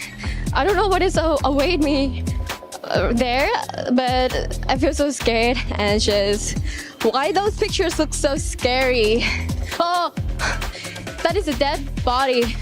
Why so many dead bodies here? Cứu tôi là nạn nhân. Hello? Anybody here? Hello? Hi. Okay. I don't know if I'm gonna come back or not, but I'm going to explore the rest for you guys. Then, okay, goodbye. Some rush in instinctively. Others run the chaos. What a phenomenal reposition, but with the launch pad straight out the circle, they get a tag on that circle first, and now Buriram fires on to Abe. This is Wasana. สำหรับตัวผมนะบทพิสูจน์บทท้าทายก็น่าจะเป็นเรื่องของการเริ่มเข้ามาแข่งใหม่มากกว่าครับ Buriram United! They just don't win, they dominate. The Kings of Booyah are back. เริ่มมาแข่งแรกๆก็มันแบบเราจะเจอทีมที่เก่งกว่าเยอะช่วงนั้นก็อาจจะแบบว่ามีคนที่เก่งกว่าเราเยอะมากเลยอะไรประมาณนี้แต่ก็พัฒนาตัวเองมาถึงจุดนี้ได้ครับ In Buriram, he's part tactician, part stormbringer, trusted by Gehai, Moshi, Yoena. แต่แบบเป็นผู้เล่นที่แบบแข่งไปนานๆเลยครับสอนแบบว่าตั้งแต่ตอนเข้ามาแรกๆนะครับเพราะทุกคนมันเป็นคนที่แบบประสบความสำเร็จมาแล้วมีประสบการณ์มีอะไรแบบผมเข้ามาทีมนี้ครั้งแรกก็ไม่ได้มีอะไรเป็นแชมป์หรืออะไรเลยครับแต่พอเข้ามาทีมนี้ก็พี่เขาได้สอนหลายอย่างให้ก็แบบทำให้ผมเป็นผมทุกวันนี้ You gotta really give it to this team. Buriram United just going super aggressive right now, very very explosive. A rusher with a plan, a warrior who thinks. This is Wasana, Buriram's quiet strategist. Now it's gonna be Buriram trying to finish off everything, and one more shot. Booyah! ก็พวกผมก็จะทำให้เต็มที่ที่สุดครับพวกผมหวังแชมป์มันอยู่แล้วครับแต่ก็จะทำให้เต็มที่ที่สุดแล้วก็เอาแชมป์มาฝากทุกคนให้ได้ครับ The blue will be closing in soon. There's no shift anymore. Here comes Wasana timing that up. Another Booyah! คือมันวัดกันในหน้าเกมอย่างเดียวเลยว่าแบบว่าใครจะแบบเหนือกว่าก็คือแบบจนได้มาแข่งถึงทุกวันนี้ครับ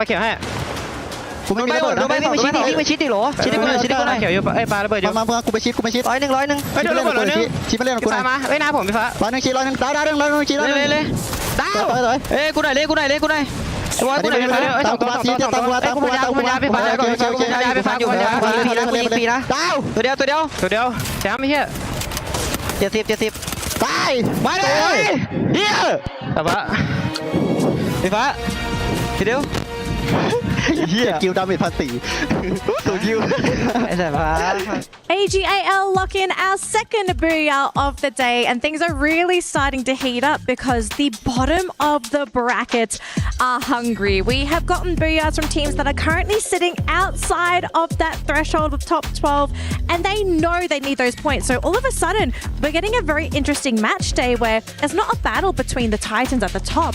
It's a battle of all of the Davids at the bottom. And this is one thing that we keep saying, and I think I mentioned it from the start of our competition, that treat your every day as if it is the last day, as if you are being eliminated. And I guess that's what's happening right now. Like, high risk, high reward, and this is one thing that those at the bottom 6 are doing right now. And if in case they miss, then I guess they could accept already the fact that they might be eliminated. Well, we also can still keep looking at Falcons, like doing great eliminations. But something that I want to add, it's that Burira, it's not really doing that good. I think they are not kind of prepared about like early fights, you know. They know how to do rotations and this type of things, but I feel that they weren't prepared at all to meet Onyx at that point. Yeah, I mean, we really haven't seen, aside from that first booyah that they got yesterday, they haven't really been a major player in the competition. But again, I mean, we spoke about this, right? It almost feels like Buriram, they're just slowly trying to peel off that target from their back. They're saying, okay, this target belongs to someone else. We are not a threat to anybody. We are harmless. Please leave us alone when we get to the final stage. But Buriram fans, I don't think I'd be concerned either because, I mean, Neptune, I mean, you have the numbers in front of you. Buriram are kind of safe, right? I don't think they are at any risk of falling out of top 12. Yeah, they are safe and they have potential to be able to bring that number. So I think it's just a play not to be in a spotlight of like the players and the teams that will be going into Point Rush and Grand Finals. But I also want to put a spotlight in some of the teams like AGAL as well as Vision System. They were at the bottom of our leaderboard and they were top as well as the second place in that game. But we also see Dragon Esports survivability at its finest. This is one thing that we want to see from those of the underdogs, and I guess they're working in for the placements before they go for elimination, because it was slow in terms of elimination, but they managed to survive a little bit longer. I'm so glad you brought up Dragons because they have actually been quite consistent today. Although we've only played 2 games, they were the third last team to be eliminated in our first 2 games. So Dragons, I mean, it seems if they keep this up, they have a very good chance of making it to the next stage. But I do want to sort of make a bit of a statement, right? The fact that all the points now are going to the team towards the bottom of the bracket, this actually destabilizes the bottom section of the top 12 because the points are not going to the top because the teams that are in top 12, let's say 12 until 9, you want the points to go to the very top because that means the points are not going towards the bottom teams, but that is not happening. It's the opposite. All the bottom teams are getting it. So now all of a sudden, teams at the bottom are getting scared. So what do you end up doing here as a team that is potentially going to get knocked out of that top 12? Do you now suddenly have to be the ones to make the proactive plays because you can't afford to play passive anymore? Well, it depends on your play style, but most of the teams, they just have to lay low, go for survivability first. They go for the placement first, and then along the way, if they can get elimination, then that's where they stack up the numbers. Because if you risk so much in terms of fighting against a team, getting a lot of elimination, we've seen that a lot happening, and it is just like disappointing if in case you lose a fight.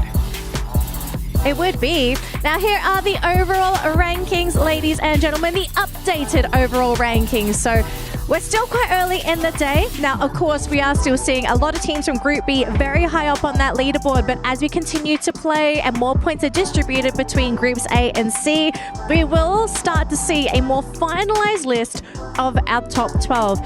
Now, Neptune, I know you're the man of numbers. I love to ask you this kind of stuff, okay? Who is looking safe here? We said yesterday that there was a safe threshold, which was, I think, 130 points, wasn't it? So just looking at the leaderboard now, who do you feel is looking pretty safe? Like, where do you think is the safe cross line? So I guess at this point, for the moment, it is Pain Gaming spot because currently, like, they are 100 points already, and I don't think they will be short of the 30 by the remaining 4 matches. So there's still a lot more that they can do. So hopefully they will be able to chase that number. All right, we are getting ready for our next matchup, folks. But before that, though, we do have our SMB head-to-head with Gideon. Let's head on over to the main stage. What's up, Gideon? Hello everyone and welcome to the SNB head-to-head here at the Free Fire EWC World Cup Arena. And this is exciting because with us right now, we have the Falcons fans loud and proud over on that side. We have the teams rallying for each other, but we have to do our jobs. Right now, I am glazing DRG. They're doing incredible. It is halfway or almost halfway through day number 1 right now. And they are just ruining so many hopes and dreams of so many big teams. I mean, you say ruining the hopes and dreams if we're talking about a team who came all the way to Riyadh. Can we give it up for some of the Red Hawk fans? Give it up for them. They flew all the way in to show some support wherever you're from. If you're from Bangladesh, give them your energy today because this is the most important round. They're going to be looking to get as many points as possible, and based on what we've seen, slow start, but they can do even better. And with these fans in the arena, they can only do the best. Let's throw it off to our casters. It's map number 3. We're going to catch you right after this. Map numero 3. It's time to head into map number 3. Here we go. Dragons Esports Red Hawks fans flew into Riyadh just to watch them play. But this could be the breaking point, especially for the Red Hawks. But just now we saw a scary side, AJ. We saw that Hotshot is already down in 11th spot. Dragon Esports, they have a hell of a good chance of making it if their run continues in this manner. I honestly thought you were going to say Tash Bunny, but okay. I know exactly where you're coming from. This is danger zone for sure. And obviously, we have to say goodbye to one squad, Alpha 34. We already knew that they stood no chance, but Hotshot's getting pushed down lower and lower. Pakistan can't do anything about that as well. Out of Group B, not a single booyah on their side, 87 points. The bar to exceed is pretty low, but the question still remains, can the teams actually oust Fluxo from their number 6 spot with 106 points in hand? They look pretty solid up there. Yeah, they do. I think right now, if you are looking at just the standings alone, right? I feel like Dragon Esports, they should be very, very proud of what they achieved. I think the fans from Bangladesh should be very proud of this debut appearance on an international tournament and at EWC of all things. I would not be able to handle the nerves, but here they are, 2 positions away to make it into top 12. And all they gotta do from that point onwards is to maintain it. Yeah, I mean, Red Hawks obviously need to hustle quite a little bit before they can stand a good chance to sneak into the top 12. And we do have 4 more games on standby here. There's a lot that could happen. We just saw a miracle in front of us. Vision System out of nowhere pulling off a massive game. And that's exactly what Red Hawks need to aim for.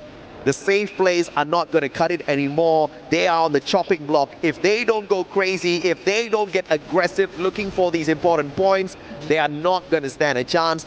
Playing safe and just sneaking into the final circle is not going to cut it as a strategy for Red Hawks anymore. That could have been a strategy from the very start of the competition, but too many of those opportunities have been let go already. And they're not the only ones in trouble. Virtus Pro, did you ever imagine a day that we would see them at the bottom 6? Definitely not. I think Virtus Pro, they really need to buck up, right? They got 4 more rounds. There's still opportunities, but cannot make any more mistakes from this point onwards. But before we jump into Kalahari for map number 3, we actually talked to Pain Gaming, so let's listen to what they have to say. Hi everyone, it's Yunso and welcome to my interview with the Pain Gaming. So into our first questions, how do you guys feel after taking a rest from the game and today coming with the Group A and Group C with very top performance teams? Then how do you feel right now?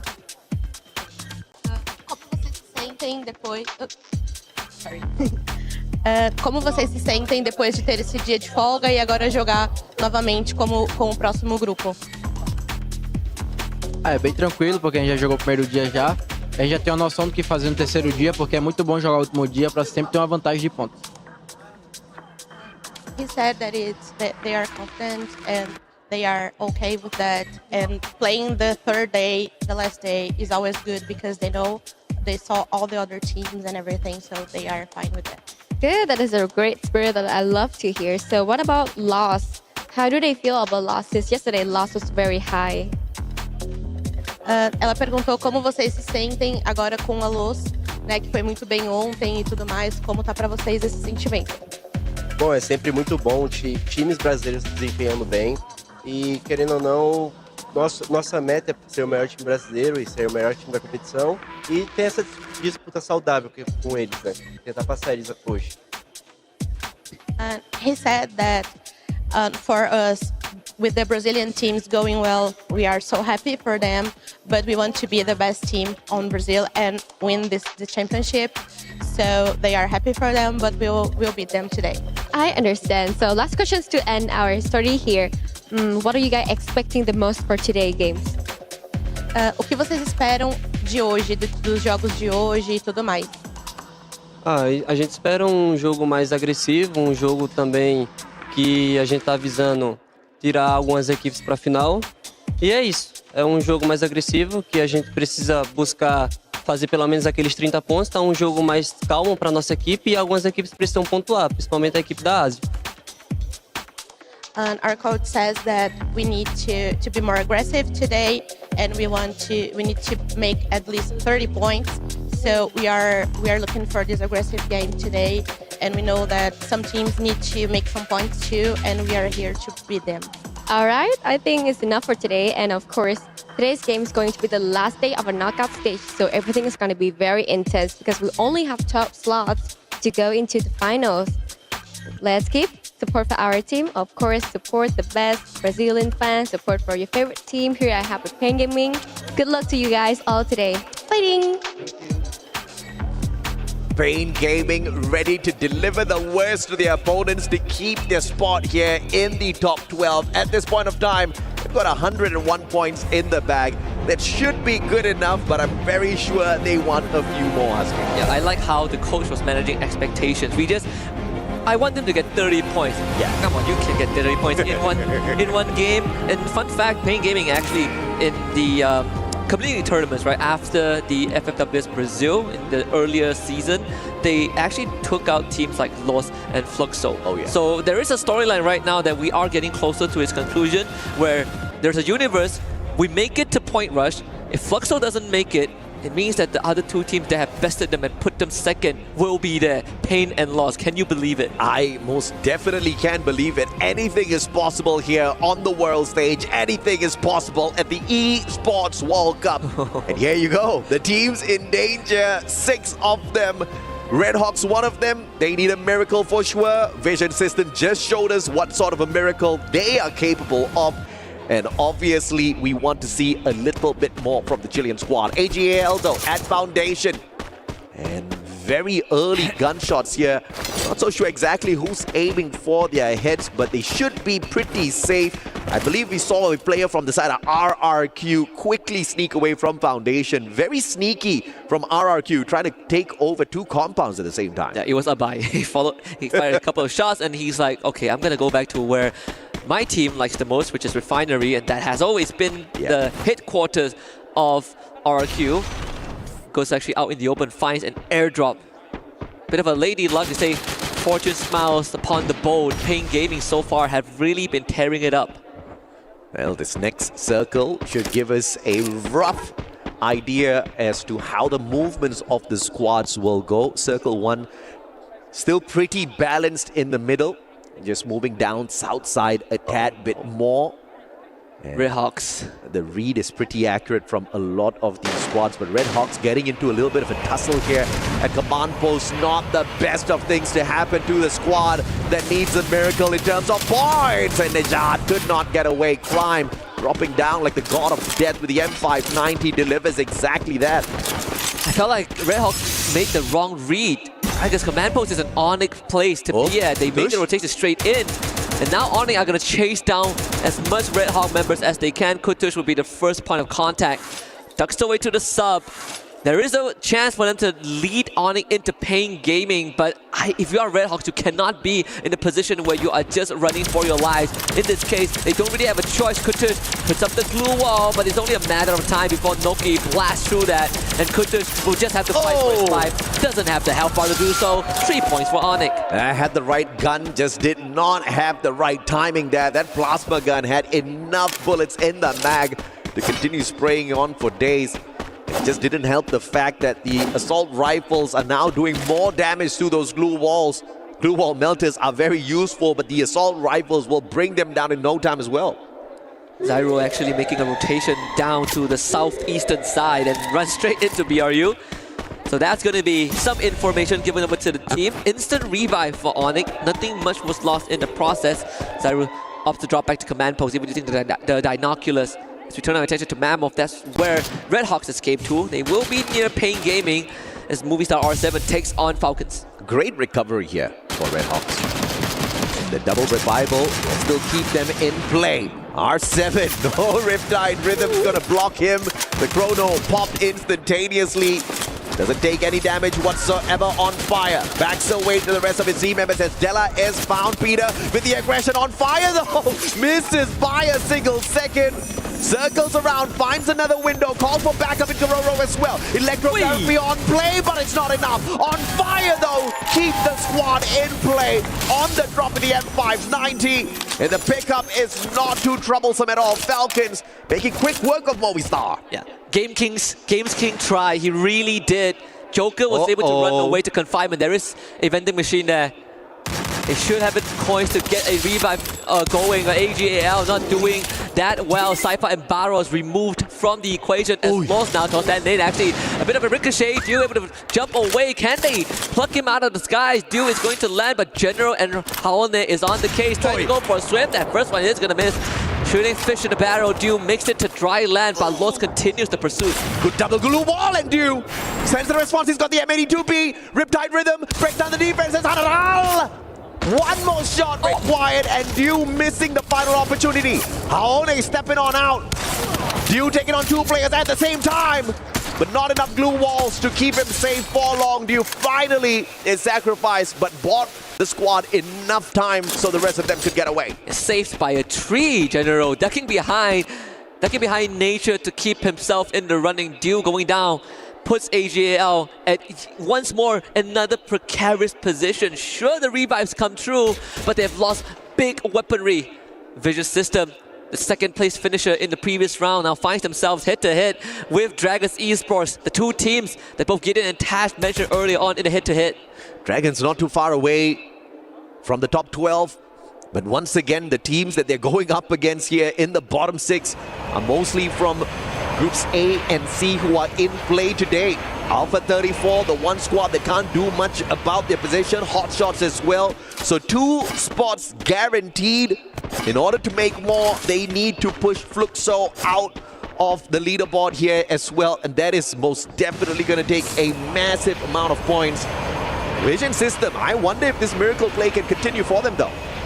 It's looking more and more possible for sure. Yeah. But the consequences of that would be pushing up Fluxo means that Hotshot is guaranteed to not qualify. Oh yeah. Because they are the next on the list, they're next on the chopping block. I think it's pretty much guaranteed already. Hotshots are not going to be making a 2-point rush. They're just way too close to the bottom of the leaderboard. And the rest of the teams don't really need all that too much. For example, Dragons, they only need about 20 points to catch up. Yeah, 20 points. That's not a lot. I mean, Dragons in the previous game, massive stuff. Getting to that final circle, 6 eliminations, it's going to be more than good enough for them. They just need to do that, and they've got 4 chances to do so, right? So I'm hoping EMEA gets a shot here at Point Rush. Doesn't matter what they pull away from the Grand Finals. Seeing them there at Point Rush and Grand Finals itself is going to be absolutely fantastic. And it gives them a chance to win the whole thing with the Champion Rush format too. We've seen that happen firsthand with Onyx. Yeah. Not to take anything away from Onyx, they definitely are doing slightly better than they did in their first day of match. But I think it's also fair to say that if Dragons make it through, this is going to be the first time in a grand final setting we have someone from a less mentioned region. Yeah. That would be historical. Absolutely. I mean, they are pretty much the favorites at this point of time for many of them in Saudi Arabia. Can you imagine after this competition, Dragons Esports finds themselves a little bit of a bigger sponsor, maybe one that has got a hub here at the Boulevard itself. We've seen Twisted Minds pick up the roster of the current Virtus Pro last year, right? Not the greatest run, but it is a possibility. Falcons may be taken already by this squad that we see in front of us, but Twisted Mind still waiting for a team to be worthy so they can pick one up. But King's King walking away. Movistar R7 in a lot of trouble. Limit. BSS in hand, got the rate of fire and switches out to the M590 just to torture. And what a Riptide Rhythm courtesy of Limit, going 2 for 2 there. 2 for 0. So much commitment from the side of Movistar R7. You can't blame them. They needed to stay in the round, and they know that they have to play distraction. So that 2 revives early on is going to carry on the legacy of R7 in this round. But for Team Falcons, they've definitely found their mojo. 7 eliminations and counting, and confinement. Plenty of time to loot things up. The blue is closing in, but it doesn't really affect Falcons too much just yet. Limit is super rich at this point of time. 2,900 coins in his pocket. Falcons are coin rich in case anything does go south for the squad. Finding a recovery isn't going to be that big of a problem, but finding a recovery on a map like Kalahari late game is going to be a massive issue for sure. So Falcons need to stop flirting around outside the safe zone and make it into the circle. But when they get to Bayfront, they should bump into R7 once again. RRQ, on the other hand, is sneaking around, just making good use of the lower ground. And this is a smart play from RRQ. They're anticipating for the circle to land somewhere around here, and the final circle to get to the spot where RRQ is at. The probability is extremely high. And I do wonder what is going to be RRQ's next move, right? We saw a couple of binoculars. RRQ got scanned out, Red Hawks got scanned out, and now a third one on the map that we're seeing. Dragons Esports also got spotted out. Onyx just flew in. AGAL, though, will be the ones that we're focusing on. It's going to be Pain Gaming against them, and sadly, Barros didn't really get a chance to fight back. He tried to be the hero early on, and this time he will just be a past memory. Pain Gaming finding 2 easy pickoffs, and AGAL, I feel like we've seen this storyline before. He picks himself back up, but Dew pushes down the portal, tries to go for the buffer, couldn't make it to in time. He really tried, but he just could not escape Motovia. Yeah, no glue wall there to make a miraculous play happen for himself. A tad bit unfortunate. Had the horizon line in hand. We were about to see a miracle play courtesy of Dew. One of the best snipers in the past, just hasn't been hitting those sharp shots recently. That will free up the path for rotation for Pain. They are pretty deep out into the circle. Another scan for the binoculars early on reveals where Red Hawk is. I feel like I could say it could be from Pain, because that's the most direct path into the circle. If you try to circle around the northern side, then crossing the refinery, it's going to take too long with the siren blaring. Raone surely on the move, looking for Russia's #1 spot in terms of being the deadliest guy out there on the battlefield. Not too far away from getting that done. Vision system from up top. Beautiful knock onto Joker. That's not going to be enough to stop the pace of the squad. For the time being, though, nobody else has got the elevation to deal with Vision system. But a couple of hook guns and a couple of jumps later, Vision System's going to be in a lot of trouble. But for the time being, the circle looks for them. Great positioning from the squad. The biggest winner right now on the map is actually Los. They are uncontested, coming in from the northern side. And they can get a free entry if they want. Yeah. But for the rest of the team, it's about to get incredibly bloody. We are almost 12 minutes in, and we still have 11 full squad. And to fight at the eastern side of the refinery, a couple of structures, high-rise structures, but plenty of open ground. We also spotted Los using the binoculars, managing to scan out 4 players on the side of Movistar R7. So they do know that if they make a straight beeline for the safe zone here, they're going to be in a little bit of trouble. But all thanks to the elevation that Kalahari presents, they play the cliffs to their advantage. They maintain cover as they approach the other squads. Buriram, on the other hand, one might expect them to break a leg with that fall, but once again, thanks to the hook gun, which is pretty much cheap and available for everyone. Moshi Not allowing Nejat to get away. Boon James chipping in as well. Wasana fighting Exposi. Virtus Pro back away, Buriram says. And this is just, again, showing us how experienced BRU players are. That decision to take fire was so quick and decisive.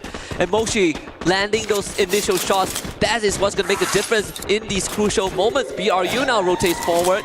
They're going to make a bit of detour towards the western side of the map and try to cut through from that compound, from that area. But it will put them in the crosshairs of Pain Gaming and RRQ. Buriram has not looked dangerous in a while. Waiting for that prime time to strike, and I wonder when that would be. Onyx, the only team eliminated thus far, and Red Hawks are very close to the exact same fate. But Moshi, Wasana, both going down. Pain Gaming delivering the hurt. Motovia with the sharp shots from across. Get High desperately hanging on. Has got the M79. Needs another grenade to wreck the chances of Peter here. Yeah, Jonah is going to try and help, but Get High has already been knocked down by Noda. And BRU once more collapsing in the hands of Pain Gaming as they pay the price of 2 members, but at least they're still in it to win it. Unbelievable stuff. Buriram in the 9th spot. There's a high probability they get eliminated if they keep up this slow pacing for themselves. If we don't see an aggressive version of Buriram, they are probably not going to be at point rush. But look at Lost, circling on in. Falcons in trouble, they see the team wide open. Grenade after grenade. Hararao, Howdy, dropping those nades like they hot. And Falcons dropped right when they found them. Caught completely unaware and given a shallow burial by Lost. The Brazilian champions once more showing us the aggressiveness. Before the show even started, we saw Lost talking about their playstyle. Yeah. We see, we shoot, we take down, we eliminate, and we win. And that is how they won the domestic championship. Finished 4th last year on the stage, 3 out of 4 of them. And right now, they're about to make that point once more. Motovia finding Ma'al from up top, VSE with the steal. Unbelievable stuff out of the Brazilian squads this time round. They all want blood and they find those points behind those shots. Movistar R7 in a decent spot. Dudes wants revenge. Forced back by the circle. Can't go in there for the extra point.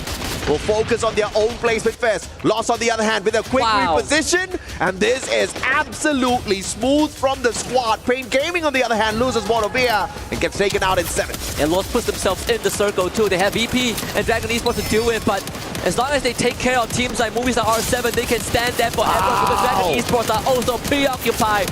Like shooting free target. Welcome to the firing range of Dragon Esports. VSE and RQ having a tough time dealing with this team from the Middle East as Lost locks in their 15-point and counting. Again, you see Dragon Esports in the top 3, make it the top 2, going up against the top dogs of Brazil. Dragon Esports, I don't care, even if they don't walk away with the victory over Lost here, they're winning my heart for sure. Aone with the grenade. Down on the ground, Rahone is going to finish this off all with the grenade launcher. Seafolk does get a trade onto Rigby, but again, you need confirmation. Rigby ends up going down. Lost at 16, 17. Rampage for Haone, 7 under his belt. The aggression for Yasir, he takes the fight straight to Lost to take a gamble, but it did not pay off. The dice was rolled, but it was Lost that comes out on top. Booyah! Once more, 3 for Lost. 3 for Lost, and the boys have found dominance up on top, and Rahone has found the #1 Predator spot, kicking Russia into the 2nd position with his aggression. Grenade launcher for the win. These boys are launching themselves into the hearts of fans all across the world. This is impressive. We know that Lost is impressive, but the spotlight is slowly shifting over to Dragons Esports. I think if this run continues, if they do make it, I dare to say it right now, that they deserve a spot among the greats. Oh, hell yeah, they most definitely do. But we all know how Champion Rush works, baby. The field is open for the play. Even the underdogs of the competition, all they need to do is just sneak into Point Rush, get into the grand finals, hit those 80 points, and walk away with a booyah to call themselves the champions of the Esports World Cup 2025. Free Fire dominance right here out of Brazil. The consistency is mind-blowing. It is. I think for Lost, they have more than proven enough to all of these rounds that they are the ones that has a very good chance of winning the whole thing and finishing the job from last year. But for Dragons Esports, keep your eyes on them because 3 more rounds and we will find out if they do make history in top 12. We'll send it to a break and we'll be right back with more Free Fire action. Quadra kill. Wipe out.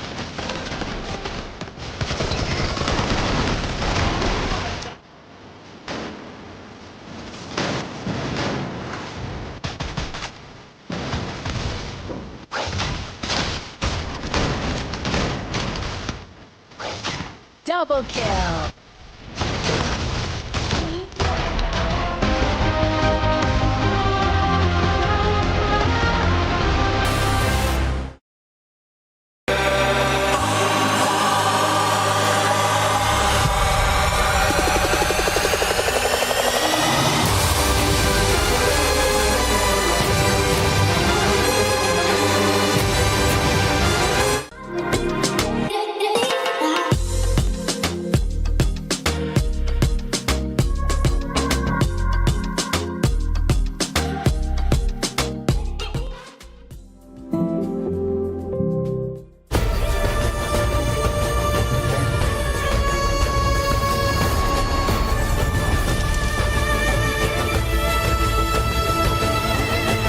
This land is calling.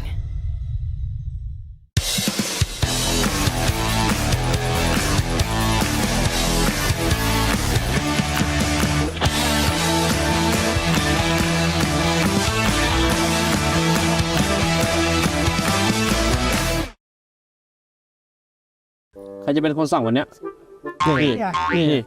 นี่ไม่ต้องเดี๋ยวปล่อยชุบเลือกไอเจลดีกว่ามาไม่ต้องเถียงกันละเดี๋ยววันนี้เล่นเอง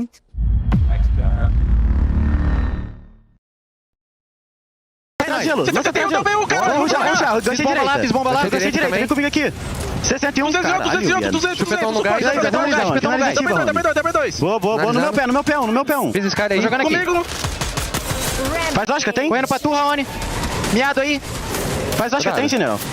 Não tem. Vem em mim os dois, se destranca, finalizando eu. Não clicou ainda, clicando agora. Boa, caralho! Vai tomar no cu, cara. Boa, porra.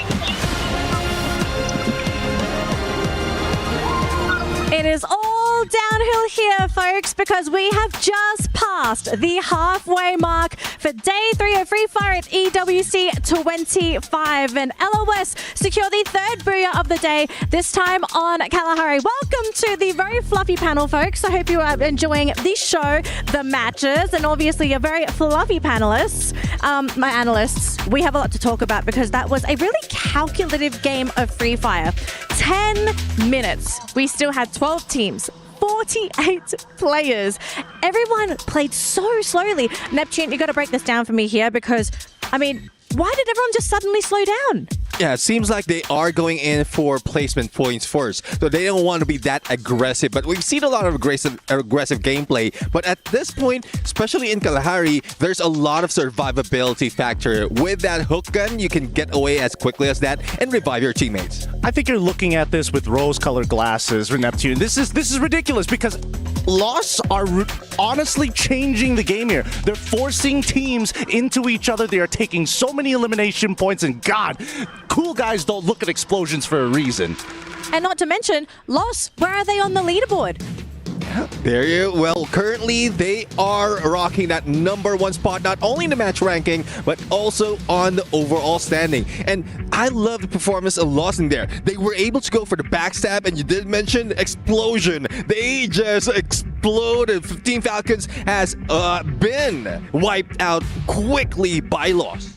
With that being said, though, 31 points by the end of this match. RQ just behind them, but I don't even think teams were expecting Lost to do this well, because that means in the overall rankings that puts them at number 1. But at the same time, it's forcing teams to think about this game differently now. It's not about, hey, do we need to take our time? It's, can we make sure that Lost doesn't steamroll us, especially coming into that 4th and 5th ring? Okay, I know we're highlighting LOS a little bit because they're at the top of the leaderboard.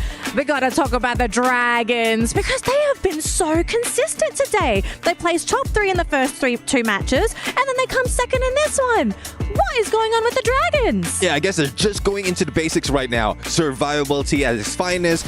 They're not thinking about elimination, that much of elimination. And they just want to be in the top 3, if not grab that booyah. Currently in the knockout stage, this is their 4th instance of being in the top 3. So I guess this is their road to be on the top 12 overall. And guess what? AG Global and Dragons are currently tied. I think the process of which they have figured out not only rotations, but most importantly, their landing spot and their recovery has significantly improved from the previous day, allowing them to consistently get into the top 3. I'm just trying to think here, right? Is this maybe a case of Dragons just doing their homework? Because I feel like if you're going to play this consistency, you clearly have to have some level of knowledge over your opponents. Yeah, it seems like it, because I was talking with analysts from the Arab side, and there is discussion that they have been studying not only the entirety of those in EWC, but also those in Southeast Asia. So there's a possibility that the movement, the rotation has been followed overall, and halfway through, they're just going in for the placement. We might see a lot more elimination later on. I think at this point, maybe people have been underestimating their homework, but at the end of the day, I think the Dragons esports are, in the famous words of Goofy himself, just yucking great. And it's only a way up from here because we still have 3 more games. It's not done yet. So if the Dragons keep going like this, they're going to basically guarantee their way in top 12. I mean, Neptune, are Dragons guaranteed top 12 yet, or are they still kind of looking rocky here for points? Yeah, they're still on the edge right now, and they need to maintain those placement points, even add a lot more of elimination. But they're very close on taking out hot shots and bringing them to the top, away from the top 12. So I guess they're close, but still no cigar. I think that teams at least need to start thinking about these last couple of maps, because we've seen in these past 2 days that once we get into the last leg of the race, desperation starts to become very important, and more importantly, so the points that you can get from being desperate, fighting early, fighting into the mid game, they got to start cutting off the fat. Like, how, Neptune, you got to cut that fanny pack off. What is this, 2010? Wow, thanks, Gideon.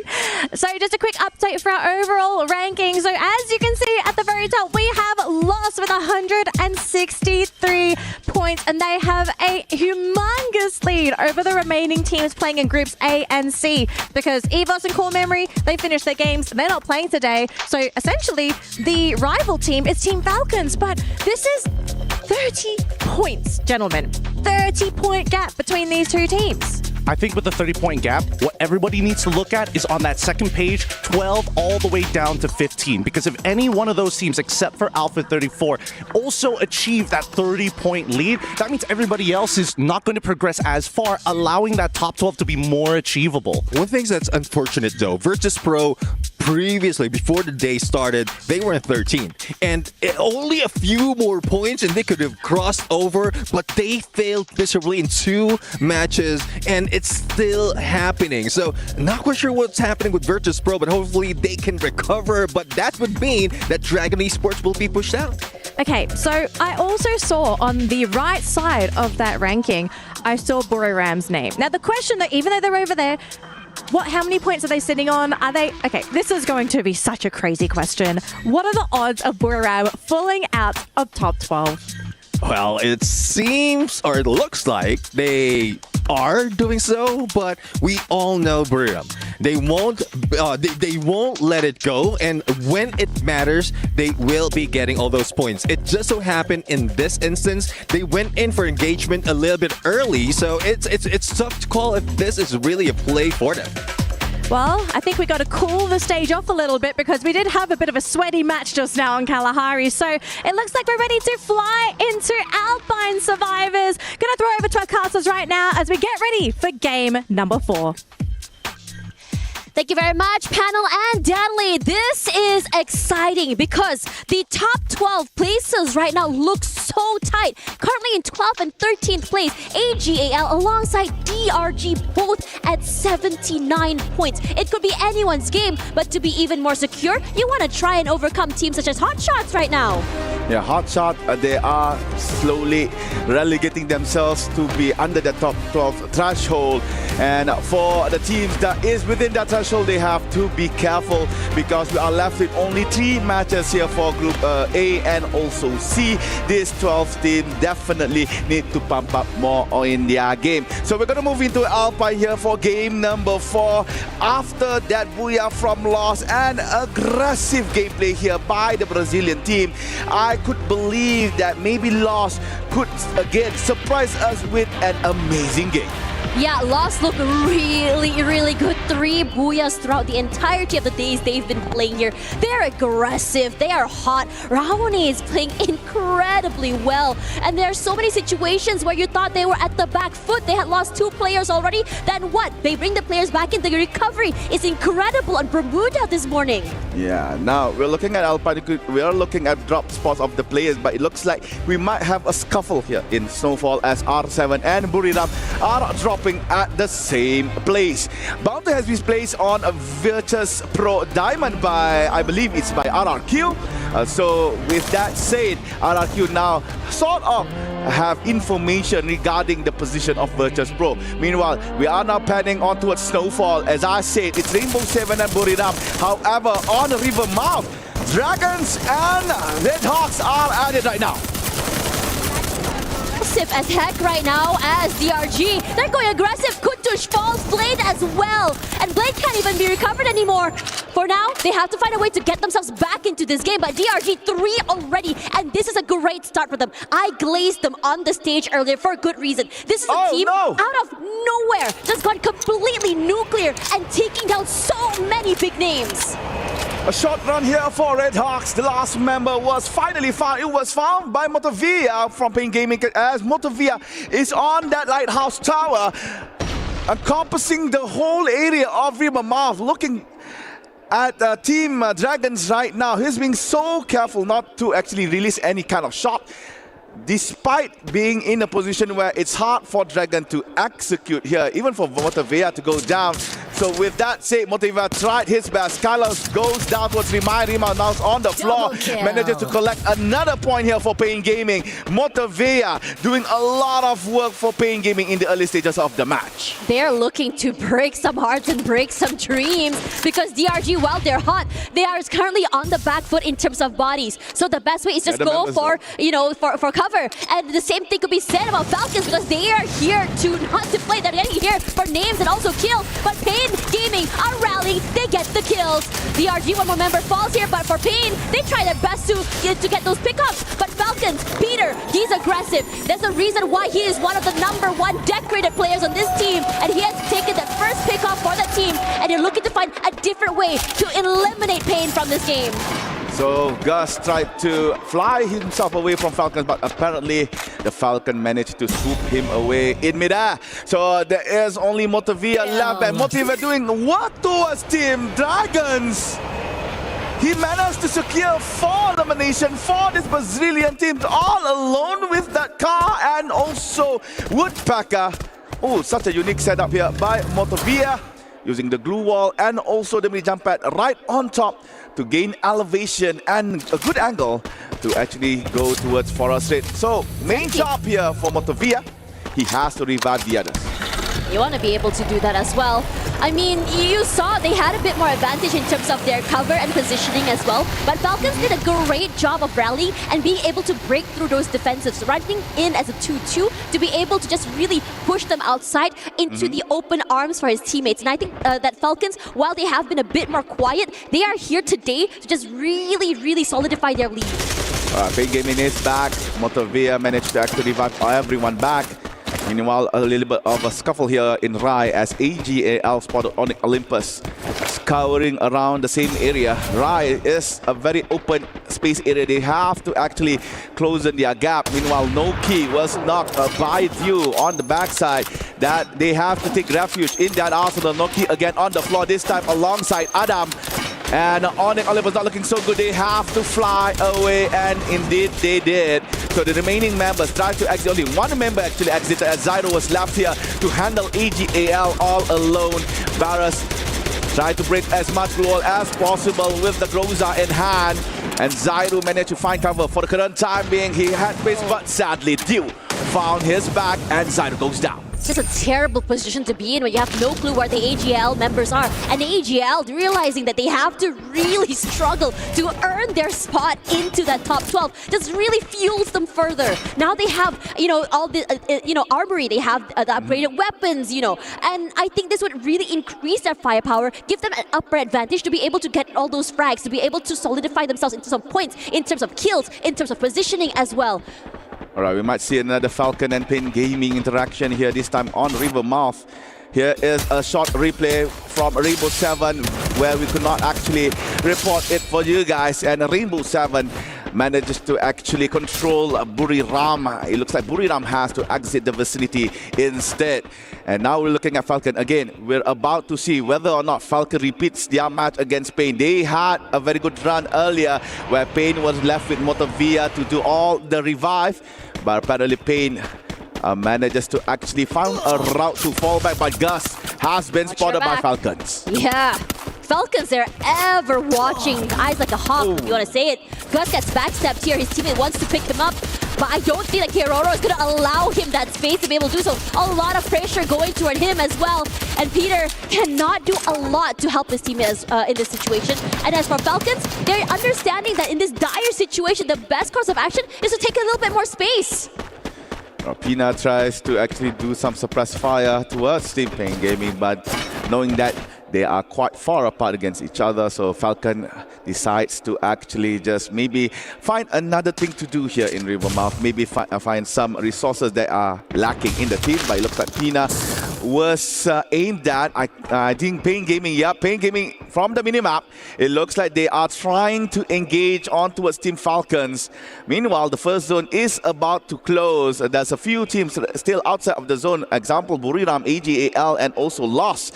Dragons resetted back their team. However, they are currently being bountied by another team in our Alpine, and it looks like the circle has updated, putting Sunside as the middle point.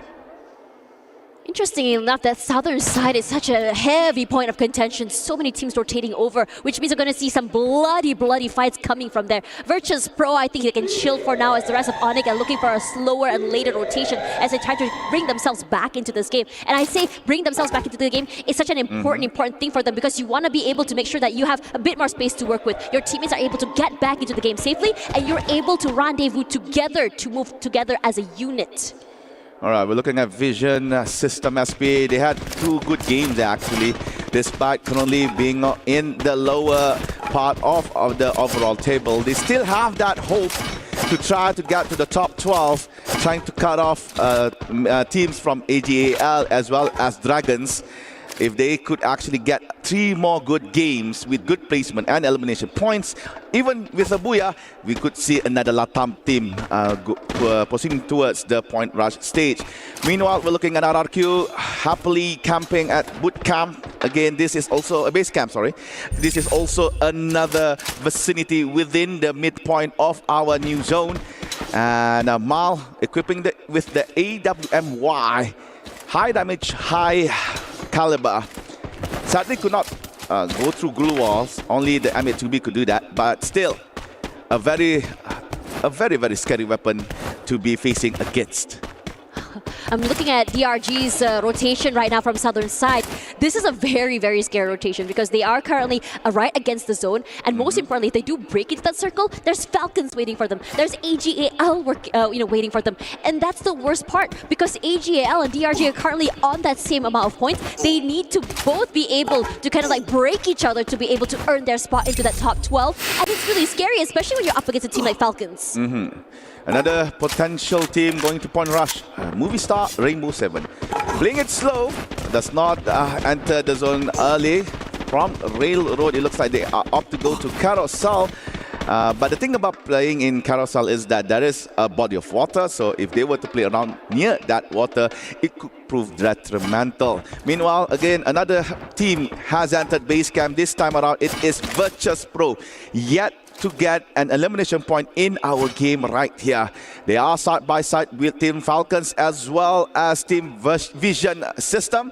Meanwhile, Lost just exited Rivermouth. You know, I think the panel had that question just now. Will Buriram United actually make it to that top 12? Can they actually, you know, maintain that point to be able to secure themselves here? And, you know, I think the panel had a good, indication of saying, yeah, it's Buriram United. You don't really have to worry about them too much. They're explosive. Nice. They can start the day strong. They can still get enough, enough points to just maintain that top 12. And then suddenly in the point rush, in the champions rush, they hit the ground running. But in this situation where so many teams are this competitive, how long are you going to be just sitting on that back foot? Are you not going to try show a bit more of the competitiveness, or are you just going to just do the bare minimum here? I believe the bare minimum would be the least effort they could put for Buriram United, because judging from the points that they have, they are at high percentage to proceed to the next stage. Same goes to Lost right now. We're looking points, at them. Yes. Yeah. Same for Lost right now. They are quite. How can I say, comfortable to be current, being as they have sufficient points to be proceeding towards the point rush stage. And again, this is the airdrop brought to you by STC.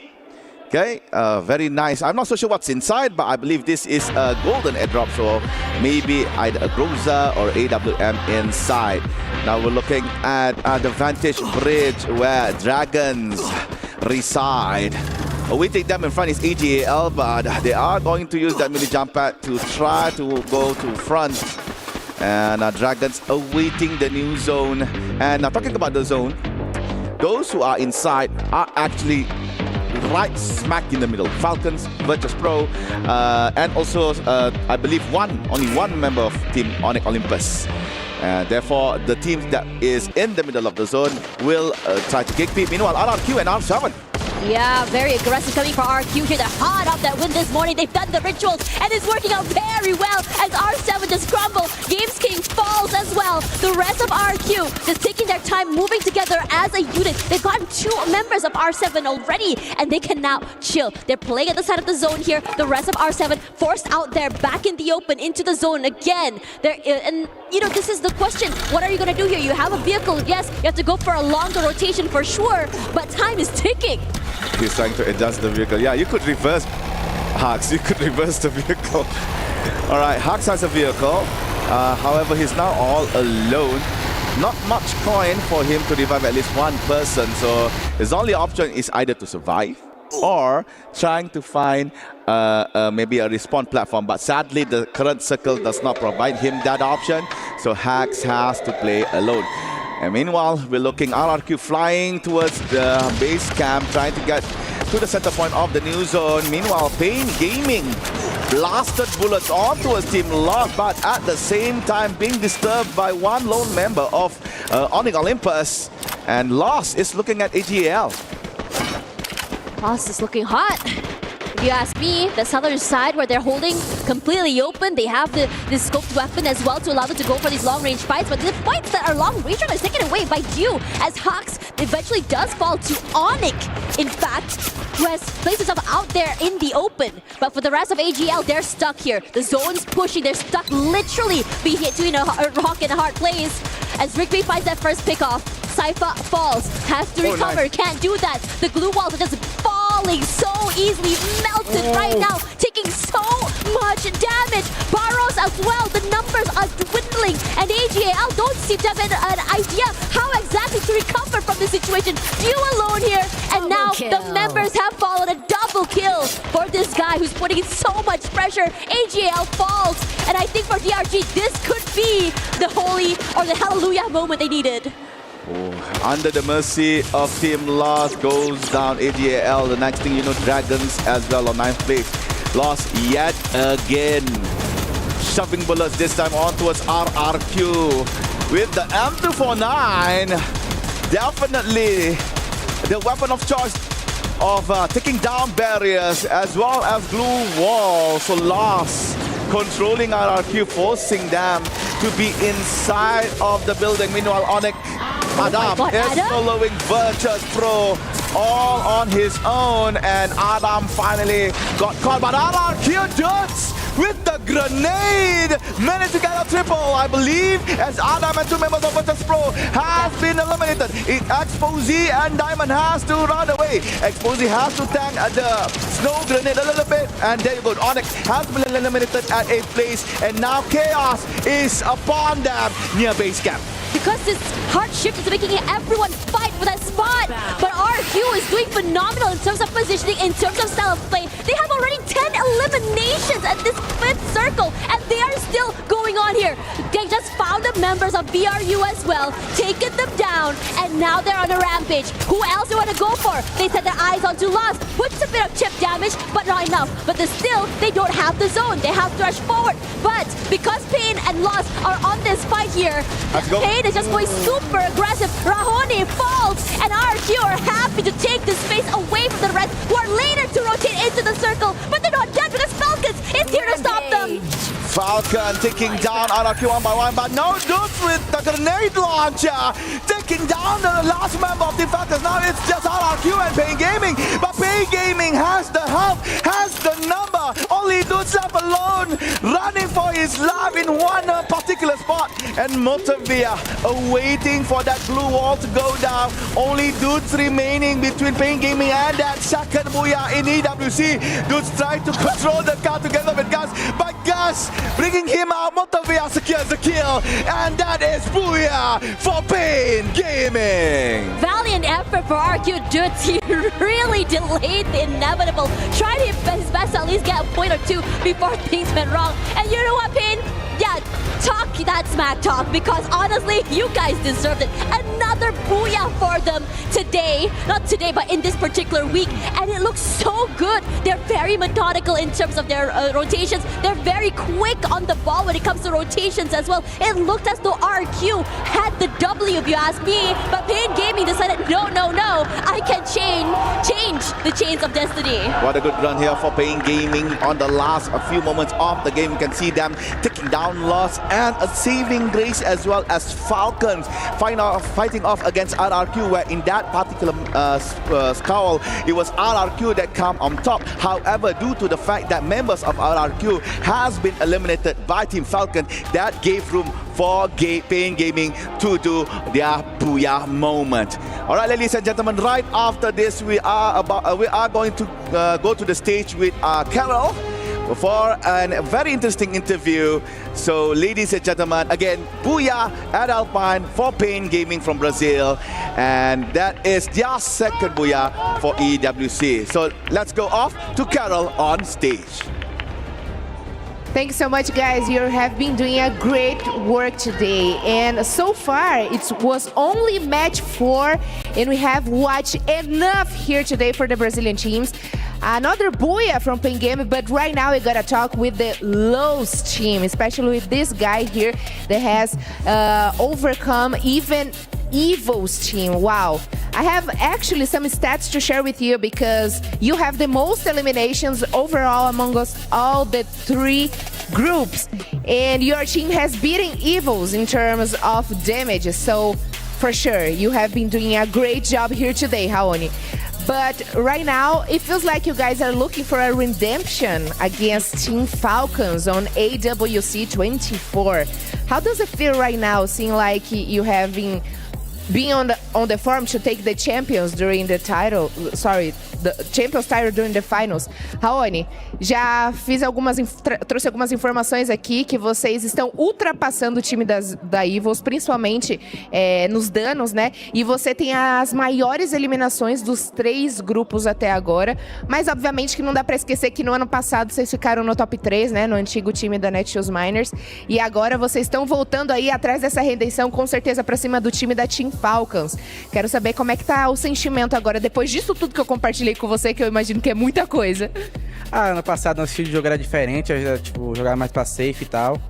E nosso time esse ano, 2025, tá bem mais forte. Começamos o ano mal, mas depois nós foi campeão brasileiro e conseguiu classificar pro Mundial.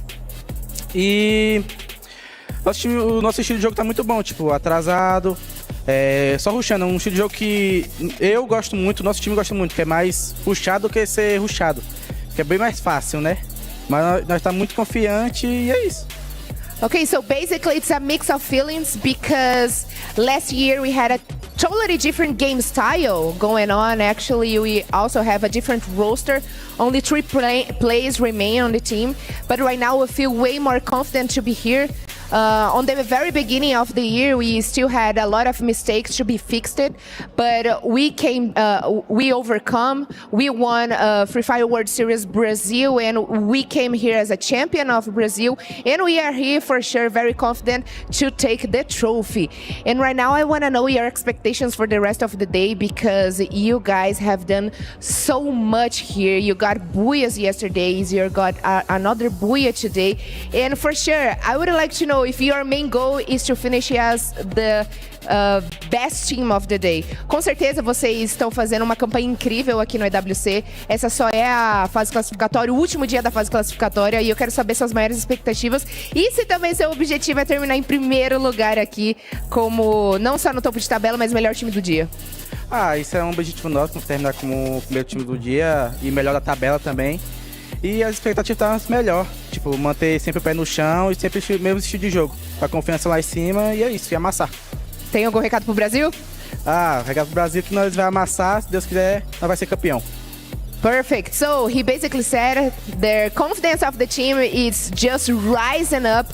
After matches and matches, they have set a new strategy to be here today, and it's only the knockout stage, but they are seeking, they are thirsty for the trophy, and they will not allowed to come back to Brazil without the trophy. And that's all, my friends. We have watched great actions on Free Fire today. Today is the last day of knockout stage, and there's still a lot more to come, and I'm excited to be part of this. All right, so let's go for a quick break, and we'll be right back here with more action for Free Fire at EWC 2025.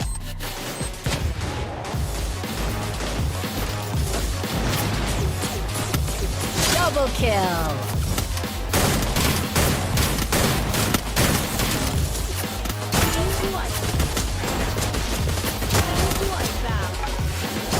Rampage.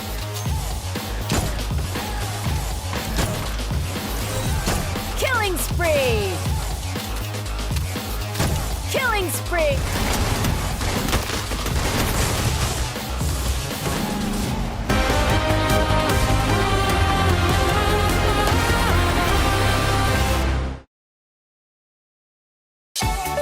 What is up, folks? Welcome to What's in the Bowl at Free Fire Esports World Cup 2025. I'm your host, Husky, and today I have 2 gentlemen with me on the couch from Virtus Pro. Welcome to the show. I want to quickly explain the rules, quick and simple. There are 2 bowls of this sort on the table, which the players will draw from. Plenty of notes inside. When they draw the notes, they will have to read it, hide it from their partners, and have them guess what it is. They could use audio cues, they could do actions, they could do anything they want. So, are we ready? Take your draw. Don't show him. What have you got?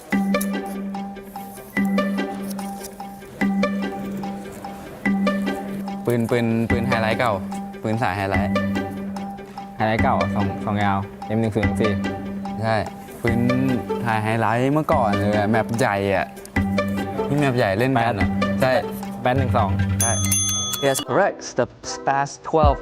Okay, good job. Number 1, 1 point for you. Now it's your turn. ปืนสไนเปอร์ EWM ไม่ใช่บาเลตไม่ใช่98ถูกต้อง พี่กูถือทุกเกมเวลาเปิดคลังแจคลังพี่กูถือทุกเกมเวลาเข้าไปในคลังเป็นฮิว Any pistol. Okay, so pew. ว่าแป๊บแมปทะเลทรายปืนสลิง Congratulations, we have a tie, but we need a tiebreaker. Rock, paper, scissors. ต่อต้องคือต่อต้อง And we have a winner! Yay! Right, since this is called What's in the Bowl, I have one more thing in the bowl for you guys. You ready? Ready to know what it is? It is... Good luck, VP. Good luck for EWC. And that's all for What's in the Bowl. And I'll see you guys in the next one. Hi everyone, it's Yunsul and we are here at the Esports World Cup 2025 Boulevard. Very lively here, the gaming district, place for you to enjoy esports. But the most special thing about here is the food. Southern region dishes, all of the regional dishes, food. Who doesn't love food? Because I am. So I hope you guys will enjoy the moment on the camera. But if you can, please come here and share the fun with us right here at Esports World Cup 2025 Boulevard.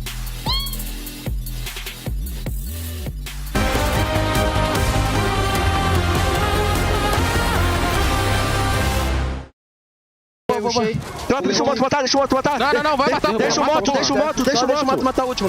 Eu vou salvar, deixa o moto, fica na boa, Só mata o último, mano. Ô, porra. Sem bala. Relaxa, fica na boa. Quer Oscar, alguma coisa? Faz no sigilo aí, força no sigilo aí. Verde, dá uma tira. Vamos na panela. Mas não mata. Não mata, pai. Fica na boa. No carro. Vou pegar o carro pra ele não pegar. 6,59. Tem que pegar aqui, vai pro gás. Matei, porra. 10 kills do pai, porra. Você, caralho. Você, bate.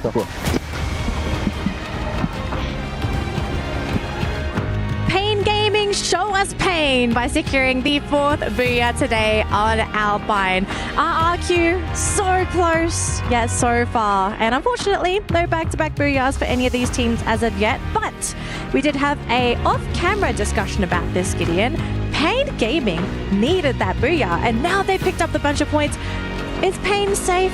Are they feeling safe now? Or are they still on the verge of maybe having a bit of an instability moment? Well, I think, two things that are going really well for Pain Gaming as of right now. The second half of the maps is something that they've, shown us on day number 1 that, hey, we can actually get a good amount of elimination points on top of placement points no matter the map. So that consistency is always great. Second of all, the fact is they're breaking into top 12s pretty easily. I think they are relatively secure. I mean, Neptune, you can fact check me on this one because, again, this is based all off of gut feeling. Yeah, I mean, they have breached the 130 mark that we keep talking about. So, yeah, currently 5th. And then also that final 5v5 or 4v4, it also brought RRQ to top 6. They have breached it with 131 points. So, I guess for these two teams, despite of RRQ not getting that booyah, I think they're in a safe spot. So it seems like these teams, they are locking in their spots here for that championship weekend. But very quickly though, we do have our match ranking for the game that has just concluded. And RRQ, even though they didn't get the booyah, they still topped the charts there with the most points thanks to those eliminations. But of course, eliminations, those are just as important as those booyah points. So RRQ, Pain Gaming, locking in their spots. Team Falcons, I mean, they're going to be happy with themselves as well, right? Just grabbing up some more points, climbing up higher and higher on that leaderboard. But to be fair, if you're up there, you kind of don't need the points. It's just kind of to say, well, I'm up here on that leaderboard. But we're not done. We are not done yet. We still have 2 more games to go, and we still have teams that are vying for those points to make it to top 12. So what are we looking at on that leaderboard? Where is the danger zone? Are we looking at maybe 10th place until 14th, 9th until 11th? Where we kind of going here? Well, judging from the numbers, those that is very close at 100 spot, which is 106. That is where Fluxo is. So them together with Movistar R7 and Buriram United is in that bubble. But unfortunate for Fluxo though, they have no say in it. They won't be playing for today, so Movistar R7 as well as Buriram United will be able to move up. I mean, it's not within their control, but I'm looking at it, and honestly, it's getting pretty tight, right? If we're looking at specifically 12 on top of 13, AGAL, and as well as Dragon Esports, they are neck and neck. 2 points difference between those two teams, and they're trying to overtake Hotshot Esports at 87, which they should be able to do in the next 2 maps, but there's still the possibility of Virtus Pro, if they come up with huge numbers in these games, like let's say 30 points each on either map, I think they can just shoot right up in the standings and knock one of these teams out. And hopefully this is the time, because Virtus Pro, they failed in the first 2 maps. Third map still failing, so it's very difficult to say if they'll be able to bring it. And like it might be I would say hanging in there on the top 12. Very close, I would say, based on calculation and performance. So hopefully they bring it on the remaining maps. All right, gentlemen, it looks like we're almost ready to jump into our 5th map of the day. But before that, though, it looks like our casters are on the main stage. What's happening, casters? 4 games done, 2 more to go. Husky, time is running out, buddy. It is running out, and you can hear the echoes, the cheers, the screams, the support, primarily from our returning champions, Team Falcons. Yeah. Falcons, let me hear your noise, Team Falcons! And it's not just about Falcons. We've got Indonesia in the house as well. Indonesia, make some noise! Great stuff so far. Love the energy, love the atmosphere. Atmosphere is electric, but not just Indonesia. Because supporters from the Middle East, Dragon Esports! Oh, here we go. Oh, the retaliation. That's a rivalry. Coming back. So it looks like Falcons wants to make a little bit more noise. But if you heard from Gideon, we've got our Bangladeshi boys in the house as well. Red Hawks, make some noise, baby! Yes, that's what we like. But if there's one thing that everyone in the stadium can agree on, Free Fire fans, make some noise! And that's what it's all about. Ladies and gentlemen, boys and girls, we are going to be throwing it on over to our casters. 2 more games. Let's see who survives the knockout stage. All right, Hotshot, AGAL, Dragons, Virtus Pro, and as well as Onyx Olympus. This is the 5 teams that are currently close with each other within the relegation zone. Sadly for Alpha 34, due to the fact that they have completed their games, they could not actually qualify to the point rush stage. So what's your take, Tashmani? It's so funny looking how neck and neck AGAL and Dragon Esports are. By 2 points. Yeah, by 2 points. It's just crazy stuff. I thought that, the point disparity would be a bit more, especially since last game, AGAL was eliminated a little bit earlier. But no, they're still very much both in the red zone. Now, coming into this one, I think we've got 2 more maps to go. Things are getting hot. Things are looking very, very scary for these teams. And meanwhile, for teams who are at the top, a little bit more, I would say, safe in terms of their points. Buriram United over at 10th. So Hotshot Esports, AGAL, Dragons Esports, could be anyone's game. Yeah, true. Buriram, though, in 10th place is quite shaky here with only 13 points discrepancy between Hotshot. But Hotshot is not playing, so maybe the rivalry is between AGAL and Dragons. And right now we are in a next era. Whether or not these teams that we have mentioned could actually improve here, because anything can happen in the world of Free Fire. As you can see, Lost has managed to actually gain 2 elimination points. I believe they are fighting against Team Falcons right around Rustown. So we just have to see. General has been eliminated by Pina. That was just the recent thing that we could see in our match. But sadly, Falcons, they had to sacrifice 2 of their members on towards Team Lost. Meanwhile, Lost, you can see that empty Sexy, very Sexy here, has managed to revive those who have fallen. 2 for 2. Fair enough. But the fight's not done. Pina will be the next one to fall. Paone today has been really sharp, very adept, very aware. And I think for him in particular, in terms of eliminations, in terms of being able to play that first contact play, I think because the players of Lost are just so individually brilliant, they're allowed to just really roam around away from each other. They're allowed to take up space alone and without really worrying or needing too much support for their teammates. And if push comes to shove, the rotations that come through have been great. All right. You can see on the kill feed, we see Onyx Olympus, we see Rainbow 7 and Dragons as well. Currently in Twin Towers, you can see that Rainbow 7, Twin Bridge, I'm sorry, is slowly getting one by one members of Team Dragons. The MENA team is now being chased away. Seafox is under fire, had to pull down the glue wall. Yase, in the meantime, trying to find space for him to escape. Seafox has been found by Deya with the XMA, but Joker on Yasir! Oh no! That is for Dragon Esports. They have been eliminated by Rainbow 7 on 12th place.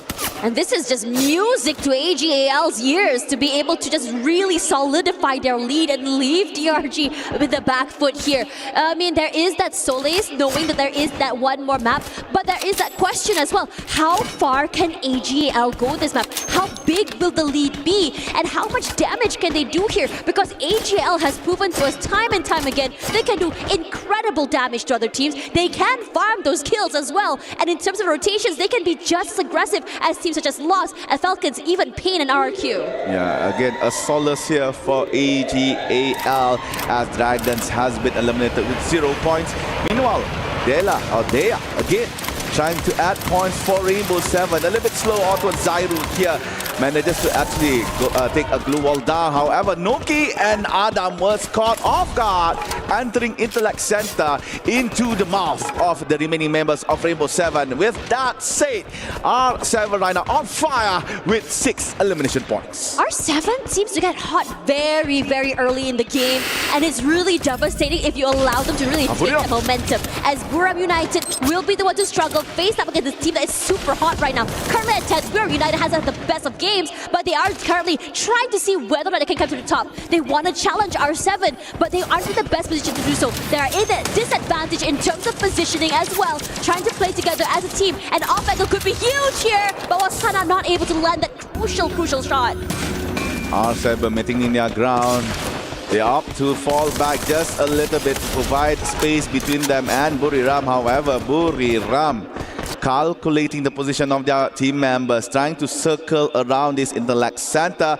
However, to no avail. Rainbow has fallen back. Buriram is doing the same thing as well. Meanwhile, for Pain Gaming, looks like some shots were upon them. However, they, again, similar to our teams in Intellect Center, has to reroute their journey back towards, I believe this is Deca Square with the pink flowers on the ground. And on Deca Square, from what I can see, there's no one there, so it is safe for Pain Gaming to try to reset and regroup. A lot of movement. Onyx already very happy from Topia, just chilling there. I think this is just side by side with another team as well. I believe it's Red Hawks over in the same vicinity here. But most of all, I think most teams just don't really want to take these early fights. Everyone started to beat. Nope, spoke too soon there. Red Hawks and Onyx finally committing to this fight. But the same thing could be said about Virtus Pro and RRQ, with RRQ taking the more aggressive approach, taking up so much space already, rushing forward, extending it. But RRQ on the turn, they have a player all the way in the backside to play this long-range support as well. Nice shot onto Benjum, but not enough to take him down. So for the time being, RRQ, VP happy to play a little bit more passive and just play together as a team. Diamond ate a lot of damage here, but this is a sign for Abai to just rush forward. Not enough to get the knockdown. He rushes through, gets more damage onto a Diamond, but still not enough to get the shot. Some nades thrown out. Blue wall set up to set them up for success as well.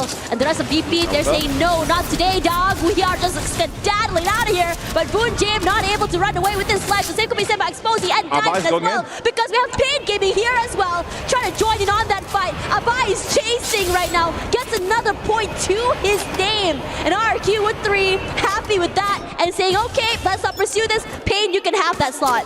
Nice push by RRQ, forcing Virtus Pro to flee back towards Deca Square where Pain Gaming reside. Now with enemy inside, RRQ and Pain Gaming is at it together near Deca Square. You can see from the southern side of the map, lasers are being pointed out by both Pain Gaming and RRQ. And the update from the new zone, you can see that it encompasses Zipway, boxing gym, as well as a little bit of Mudside. Meanwhile, RRQ Dudes, who has been decimated by Pain Gaming. However, there is a small trade by RRQ as well by taking down Motovia. Saw some long-range pickoffs as well through that kill feed. right? As players are coming back into the game, no problem for Pain at least to bring Motovea back in here. But the southern side is still very, very aggressive with Lost coming into the fray as well, getting 2 members of RRQ. RRQ here is scary because the RR team is sandwiched between both Pain and Lost. These are 2 very, very strong teams. Kiba and Dudes, I think they're separating here. Dudes going for a little longer rotation away. Means that Lost is going to try and find their way to just really dwindle down those numbers. Knows that Kiba is close. Every point is so precious. But RRQ changed the trajectory of everything. A double kill already happening. Kiba playing a bit of a ring around the rosy. Jump shots abound here, but Lost this time were ready to receive.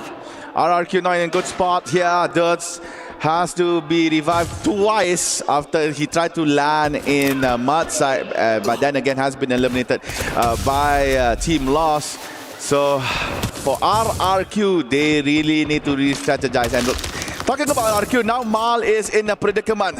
Whether or not should he fight Pain Gaming Peter or should he try to fall back, but it looks like the first option is the one he chosen, and he has fallen.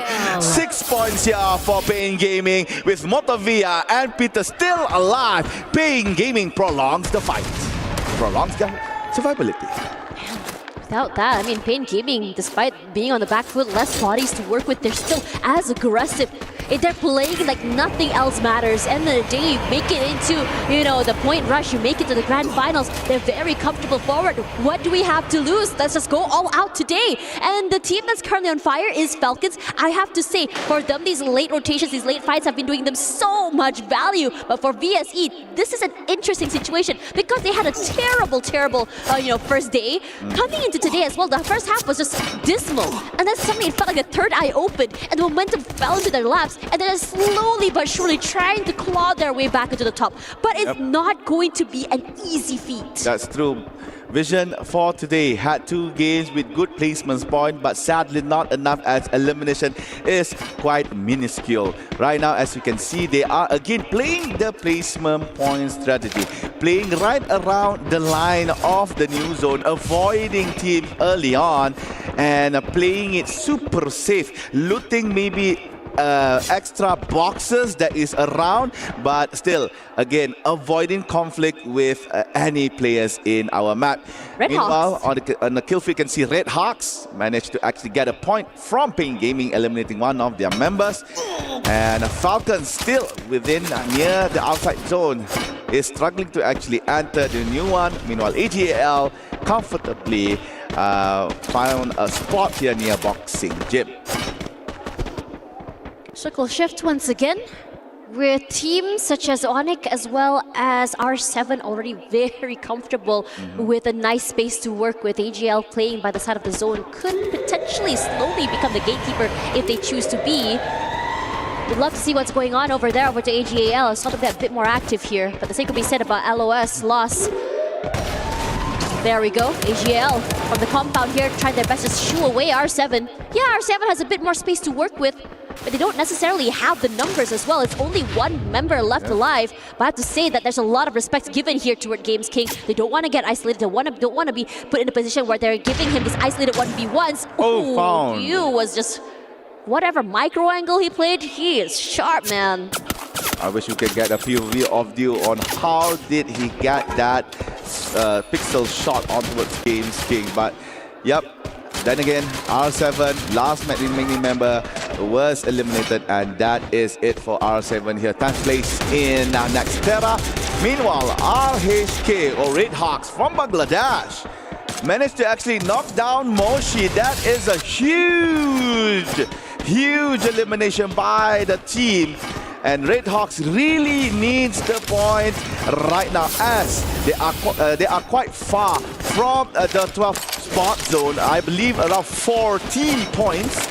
So they really need to do a lot of work. Maybe aiming for a booyah this time around, as they are still yet to get that achievement.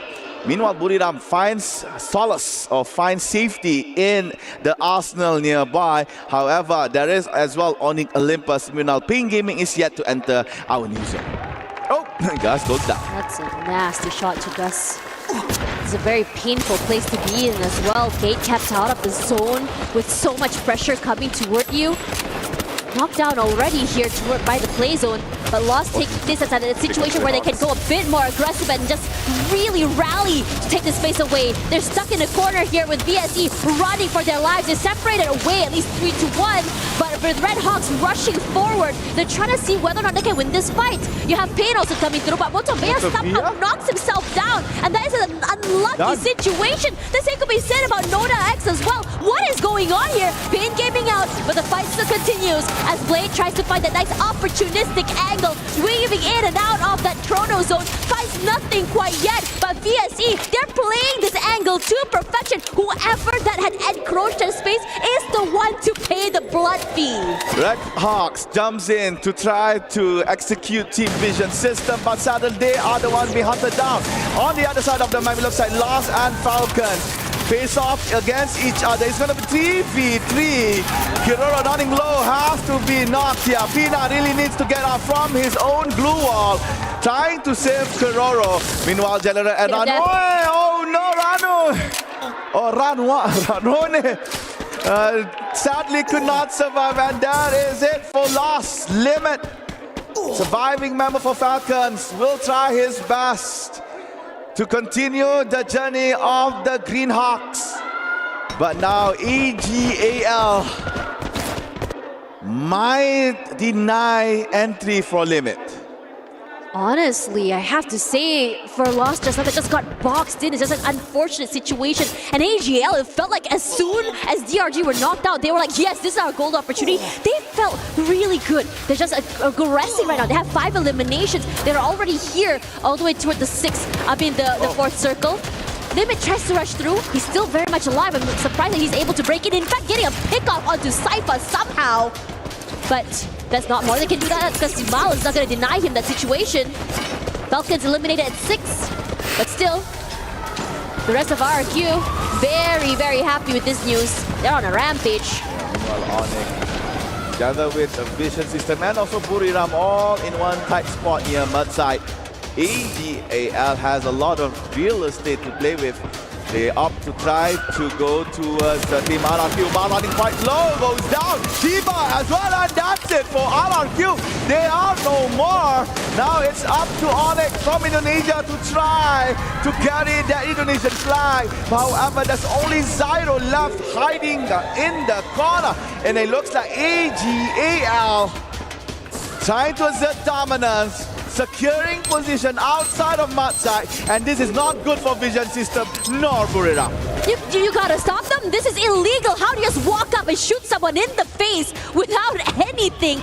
Just so fearless right now. They've taken up so much space off that circle as well. Yeah, the circle is shifting, but if anyone tries to rotate out of the building, you know that AGL, will be ready to receive. VSE moving in tandem with the zone, and this is smart. They have put themselves so much cover to be able to rotate. Buriram United, the same thing as well. Zyro, the only surviving member of Onyx here. What are you gonna do? I think AGL want to go on a hunt. I think they probably have a bit of idea where Zyro might be, but Zyro, he's being very sneaky right now. One wrong peek, and I'm pretty sure one member will fall from AGAL here, but the fights on the other end is starting to get hot. Yeah, the glue wall that is standing in front of Zyro will be there for so long as it might melt. Yep, there you go. Zyro has no more glue wall. AGL instantly goes for that lone Indonesian, trapping him in the corner. And for EGAL, this is a pinnacle moment for them, as this could be the game that could secure down the point rush. Managed to find Zyro. That is 8 for EGAL. Onyx now on 4th place. We are left with Vision System, EGAL and Buriram. All 3 of them are quite far apart against each other, but Duke has AWM, has the long-range weapon to work with, and they are controlling Buriram. Honestly, Buriram United has a nice area of hell protection as well, but AGAL is also making it life hell for VSE right now because they're sandwiched between the 2 different areas. You hide on one end, you're gonna meet with another team here, but the zone is not particularly in favor of AGL. They gotta move right now. Out there in the open, they take a more aggressive approach. They wanna rush forward to VSE, and I think VSE knows they're preparing themselves with the utilities, with the heals, with everything else in that kitchen sink. But AGL really taking their time here, understanding their predicament. Yeah, Vision System runner is really being pinned between 2 Thailand teams. Buriram Buriram and EGAL. Will the Mexican team, representative from the Latin American region, survive this war? Trying to throw some utility on towards AGAL and also some towards Buriram. Lots of blue melters has been put down by Vision System. This allowing AGAL to stand behind cover, but from behind, Buriram putting down bullets, causing a member from Team Vision to be eliminated. Moshi gets the kill on towards Andre. Deal, spot tick, and she goes down. Cypher enters the fray, and they took down Vision one by one, and Latam is no more. It's now between Ty and Ty. AGAL and Buriram. Who will get this booyah? Buriram trying to go for the execution. AGAL on top. Cypher running quite low, and Cypher goes down. Batters could not provide the backup from the side. Batters has been blocked by their own teammates. Gluo. Deal goes down. Normal sniper, but get high. Turns Parade, and now Joanna trying to work as much as he could to try to save his teammate, but he goes down as well. But Batters goes down. Now it's only up to T9. Would he be able to take down Buriram? It's gonna be 1v2. It's gonna be a golden clutch for T9. I'm sorry, 1v3. T9 facing us Moshi, but here comes Joanna. Here comes Get High, and there you go. T9 goes down. No others alive for you. Buriram, second booyah, EWC 25. Buriram United really need this pick-me-up. They were very quiet this last few games here. But I have to say, quiet or not, they were a team that were quietly collecting points, still making their way up to the top 8 right now, at least on the overall rankings. They look good, they're aggressive as heck, but I want to just really give an honorary shout out to AGL. As soon as they heard DRG had fallen, it was as though they were motivated, they were aggressive, they felt confident. Dio had 6 eliminations on his own that game with 12 elims total for AGL, and this should really catapult them forward to a more secure placing for that top 12 spot. As I was saying, Buriram is in a shaky spot back in 10th place. With that booyah and elimination points that they managed to get, definitely secures them the point rush slot. Meanwhile, for AGAL, despite not having that booyah, the points that they have collected in Nextera actually saves them from relegation. They still have that chance to proceed towards the next stage. As you can see, handshakes was given by the manager, the coach praising them for a very good play in Nextera. And yep, we could see AGAL tomorrow. And for now, guys, we're gonna go for a quick break. After this, the final maps of the pod. Go anywhere.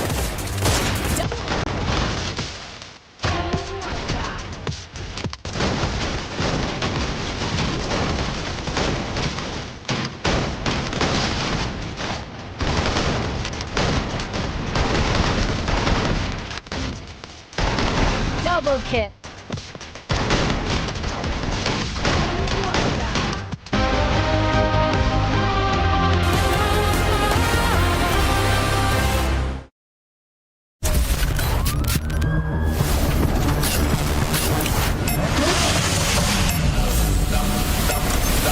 I'ma get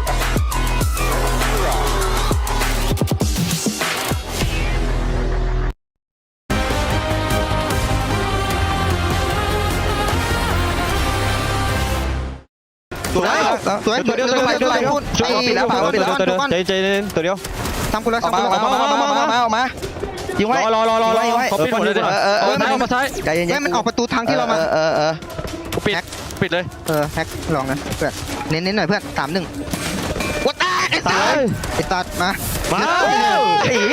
ไอ้ตัด ออกมาล้วเนี่ยไอ้เหี้ยแม่งฟรีเลย มันได้มูยากคิวมูยาก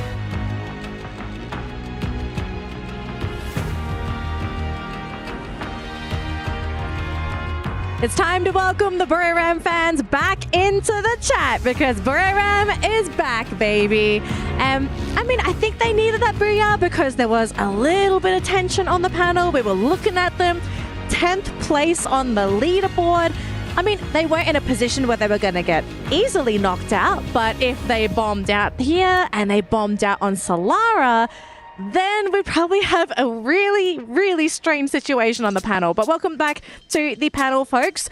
We've got to break down that game because Buriram's booyah, pretty important. But we've got to talk about the more important booyah, which is the teams at the bottom. Now, Gideon, Neptune, we were really having a really tight discussion on this because Dragons, right? Great rounds 1 to 3 today. Then 4, not so great. 5? Not the best, we've seen them definitely play better. Yeah, we've definitely seen them play better here, but this is just one of the maps where sometimes you just flop. I think that's totally fine. They're still in a pretty good position. But it's like the worst time to flop Gideon because they are in 13th place on the actual leaderboard and they kind of need those points if they're going to make it to the next. Look, somebody had to do it, right? I was hoping that Buriram gets a game in. At least they did it now, so I can... now it's whatever. If Dragons do it, okay, sure. Yeah, I guess for the first few maps, they are playing it with placement point. And I guess this is when they tried to go for elimination, but instead they get eliminated. So I'm sure by Solara, they will try their best to survive a little bit longer. Yeah, so it's Dragons. We've got a conversation with Hotshots going as well because they are one of the few teams that could just go all the way back home. So, Hotshots, they're at risk. Dragons, at risk as well. Are there any other teams that are at risk on that leaderboard? I think that with this second place finishing coming in from AGAL, that puts them in a more comfortable spot for sure. Okay.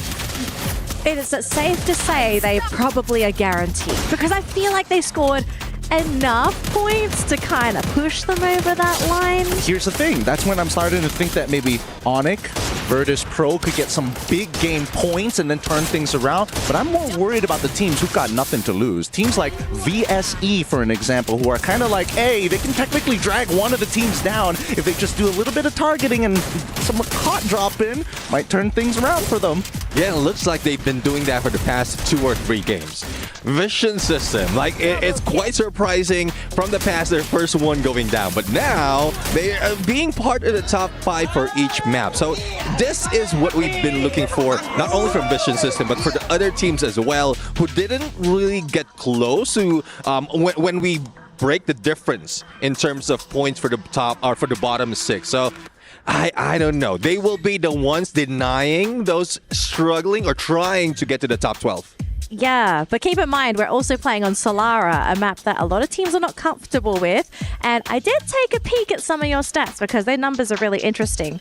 On average, or technically this was the last round that Dragons played on Solara. We're going to focus on this team because they played so well at the beginning of the day and they're so close to making the threshold. They scored 8 points. So, is 8 points, do you think, would that be? Let's say they did 8 again. Is that enough to just scrape them by? Is that enough, Neptune? I feel like if there's anything that we need to be worried about, it's coming into Solara are the previous Booyah achievers, right? Previously, we were starting to think about Vitality, but guess what? Now that they're not playing, the next that comes in line, Pain Gaming. Yeah, exactly. One thing's for sure, there's a lot more that can be said by Pain Gaming. Well, I just want to add something because we were talking about Hotshot and probably they are in the bottom of the ranking, right?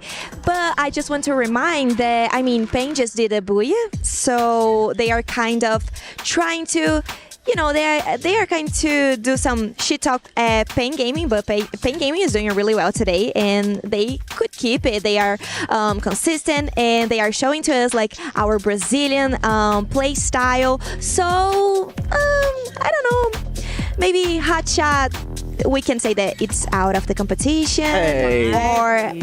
or we still can say that. I mean, the bar is on the floor, honestly. Like, if we look at the leaderboard, the line, I can't even see it. Like, my shoe, it's under my shoe. Anybody could cross that line. So here is the leaderboard. Before we jump into our last game, folks, okay? The fight for that 12th spot, it is so tiny, so close. Someone could just breathe and they will qualify to the next stage. Yeah, looking at the difference. I mean, Hotshot, you did mention, and I know like you still feel what they said about pain, but I guess they are feeling pain right now. Only 3 points remaining from Dragon Esports. Make that 4. But Onyx could also come in and say, your dream is now mine. Hey. If we're talking about Onyx here, we also got to keep Dragon Esports in the mix, because let's say they get 30 points in the next upcoming game. That means if both Onyx as well as Dragons do well, there's a potential that Fluxo gets knocked out. I just don't want to be part of this conversation. I will keep sitting here, or maybe I'm looking at to be part of it. You don't want to be part. I'm not sure. I think Fluxo will pass through the knockout stage and will go to the point rush, because last year they did like exactly the same. They ended the knockout stage at, I think, 11 or the 12th position, maybe. But well, we need to see. We need to keep our eyes really open to it. But I don't think that's the. I mean, I'm not scared of it at all. Look at these boys. They look confident. Look at them. They are looking confident. I'm not gonna lie. Okay. They are looking confident. You know what I would do if I was Fluxo right now? I would be begging the teams at the top of the leaderboard to get all the points. Say, guys, don't give these simpletons points. Hey. Boyram, Falcons, you have one job. Maybe they Take all the are. points. Maybe they are, but I'm cheering for them. Everything is gonna be fine at the end of the broadcast. Yeah. You guys, you can talk about me. You can talk about it with me later. Well, let's see if there's going to be enough points to go around, because personally, I don't think so. But most importantly, game number 6, our final round of the day, is ready to kick off. We're flying over to Solara and wrapping things up today here at Free Fire at EWC 25. To my beautiful casters, take it away. Solara, the last stand for many of these teams. Dragons Esports, Onyx, VSE, Virtus Pro. Oh no, it's gonna be real hard. Alpha 34, Red Hawks as well. And right now, all eyes are on Onyx here. 84 points. 3-point difference to Hotshot to be able to secure that final slot for tomorrow. And to take what Neptune has said just now for Vision System SPA, Neptune said that they had nothing to lose, so they could try to pull a team down from the top 12. However, it looks like they had, I think, just looking from the points, they have that chance to actually try to get to the top 12 place as well, because the difference between Team Vision and also Hotshot is just so little. Okay, again, this is the 6 teams right now. They are in the very low threshold of our point. It's Hotshot, Dragons, Onyx, Virtus Pro, and also Vision. Again, I would like to say Vision System and Hotshot, only 12 points difference. Very, very minuscule, very, very small. So if Vision again goes aggressive, just like they did in the previous games today, we might see them instead in the top 12. We have no clue what's going to be happening. I mean, AGAL was just, I think they were just usually, in the middle of the scoreboard, not too aggressive, just taking their time. With DRG losing 1 point, I mean, yeah, this is a rough start for them. And they gotta hustle. They need to do something to be able to just really secure, just 3 points away from Hotshot. And meanwhile, you have Vision with a nothing to lose attitude to be able to overcome so many different teams here. As VP opens up this game with Pain in trouble, Motovea also falls, but Peter rallies with Diamond also falling next. And now with VP 3 players still very much alive here. They can go for a reset, try to find where exactly Peter's gonna be. He jumps forward, he takes up away that space, and it's looking really good. It's making it so hard for them to be able to bring back the teammate, and they finally do so. Peter, waiting on the wings here, decides to reposition himself to another safer area, but finds nothing quite yet, so he's just gonna take his time. MotoVia has been revived from the knockdown. Fuwarak, who is trying his best to try to bring VP to win this fight against Pain. Finds MotoVia right at the backside of the vent, as well as Gus on the top. However, Exposy was traded off, and it looks like VP could still survive as Peter is left alone for Pain Gaming. Shouldn't be too much of a problem for Peter to go for the reset. The recovery is good, but the biggest problem right now is to be able to exit this building, get to safety, cross the members of VP, and I think he might be able to do so because R7 is here, because this is good. This is the golden goose, the golden opportunity. Not a good opportunity for Virtus Pro though. They need to survive. They need to prolong their survivability to get the placement, to get elimination. Crime MKS, who suddenly appeared out of nowhere, was caught by Joker. Diamond and Fuwarak. Tony Hawk's away with the sliding rails, away from Rainbow 7. That was so close for comfort here for Virtus Pro, and they managed to prolong their survivability in this game. Virtus Pro really needs the points as they are so close towards 12th place. Meanwhile, Onyx, same goal, same situation as Virtus Pro, really needs the point in order to proceed to the next stage. Onyx has been pretty much unlucky today. They've just been so separated from one another. They weren't able to play as a unit. You have two players left alive, and they go for a 1-1 formation. They try to tag team off each other. They're not able to do so, but the same thing could be said about Lost right now because Drigby falls. You can see the aggression still very much there from RRQ. I have to say, they're hitting the ground running, and they're feeling really hot. They've taken teams left, right, and center here. And with their all eyes onto Lost, it's going to be interesting how they want to approach this game. Nando9 does bring back Rigby into this game. It's a matter of whether or not RRQ actually wants to push the issue. All right, RRQ still on a stalemate here with Team Lost at Delta Isle. And Abai tries to actually slide in towards Team Lost. However, he was stopped in the middle of the way.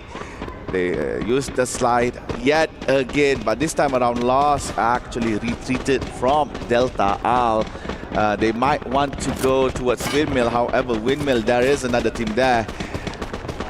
We're now looking at Dragons. This is the MENA team currently with 84 points, shy of only 3 against Hotshot that is currently on 12th place. They really need to survive and gain points. Back to Delta Isle. We want to see this engagement, and we're getting it right now as RRQ finally did push the issue, and they are just completely frying. But Lost rallies as well. But it's gonna be hard because General is down, and now RRQ looking to eliminate the final member here. Nando9 running away with his life. Lost 2 members left. Nando9 trying to steal away the attention for his teammates, but Nando9 cannot do more than that. And there it is, Lost knocked out fairly early, the first team to be eliminated. What a stark contrast here as RQ takes the fire, and they are looking and feeling real good. Kiba, come on now. Freestyling in front of Nando's box. RRQ finessed themselves by taking down the leaders of the overall knockout stage. However, for Lost, it's 182 points for them. They definitely will go towards the next stage.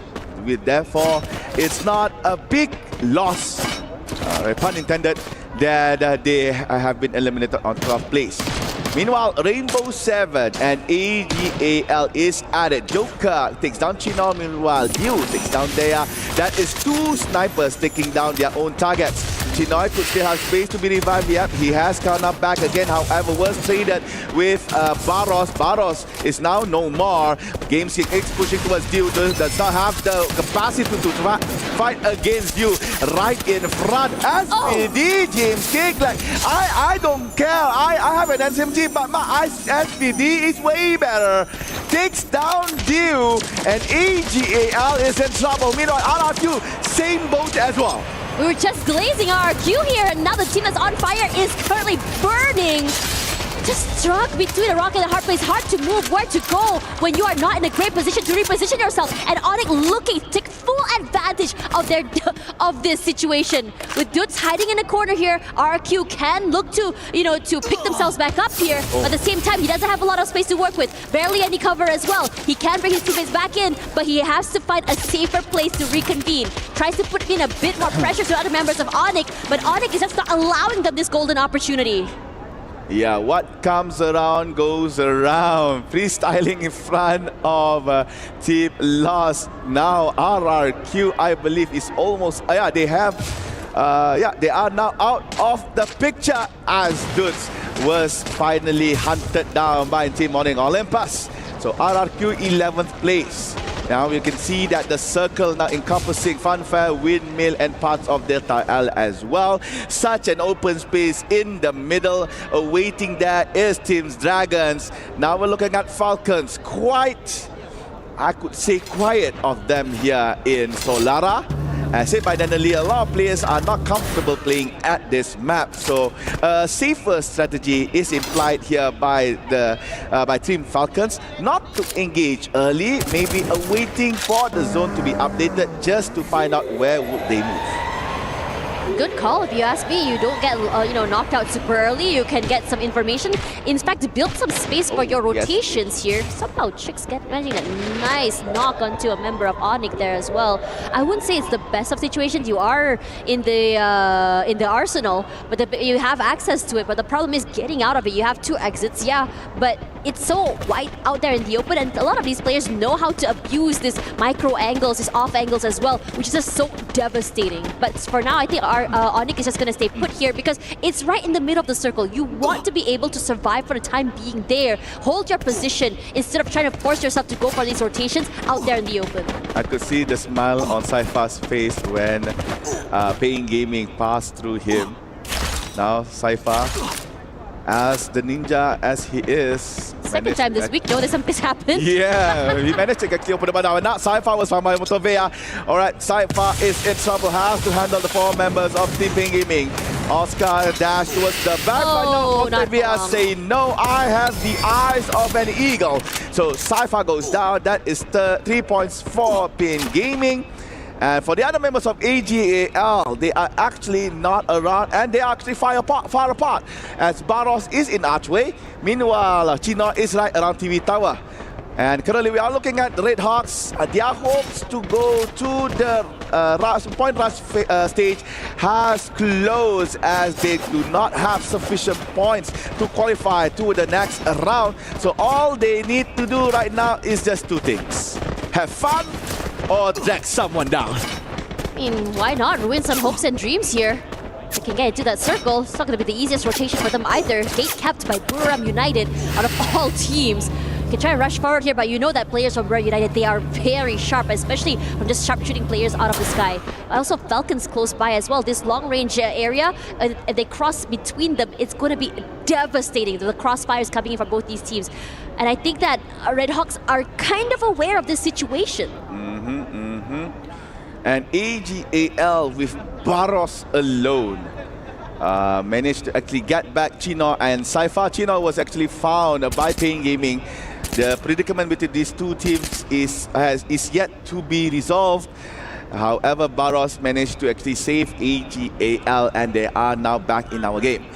As for Dragons, this is a very important game for them. I believe for placement-wise, they might have the points to cut off Hotshot, but they really need more in order to avoid Team Vision, Team VP, even Team Onyx cutting them from the back. However, now we're looking at Red Hawks trying to engage towards Team Buriram United.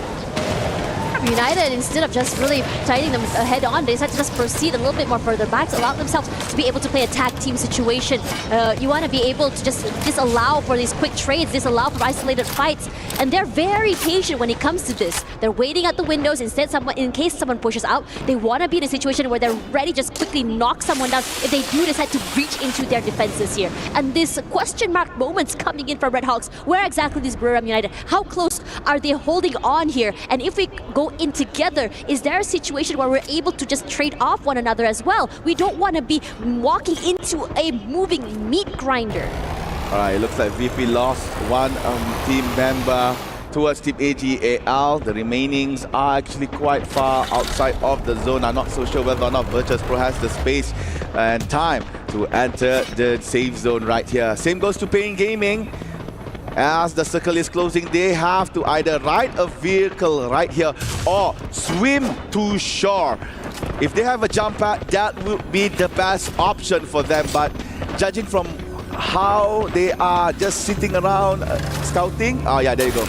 I was about to say they don't have a jump pad, but they do. But oh no! Oh no. This Entering the mouth of Rainbow 7, the food is being served on the platter. Games King tries to put towards Pain Gaming, however, it was blocked by a takes down good. No, that was taken down by Turbo as well. Things are not looking good for Pain Gaming as the London keep one by one massacring them. Now it's left with Peter and Motovea, but Motovea has been knocked as well. Now Peter all alone, home alone right here for Pain Gaming. Peter has to work fast. Red Hawks, however, eliminated on time place. I believe was eliminated by Burina, but Peter from Pain finally goes down. There goes Pain Gaming, but Rainbow 7. Oh no, what had happened? Suddenly they lost, giving points to the other team. Rainbow 7 at 8th place. I have to say, a lot of teams had their eyes on that particular corner. It's rough.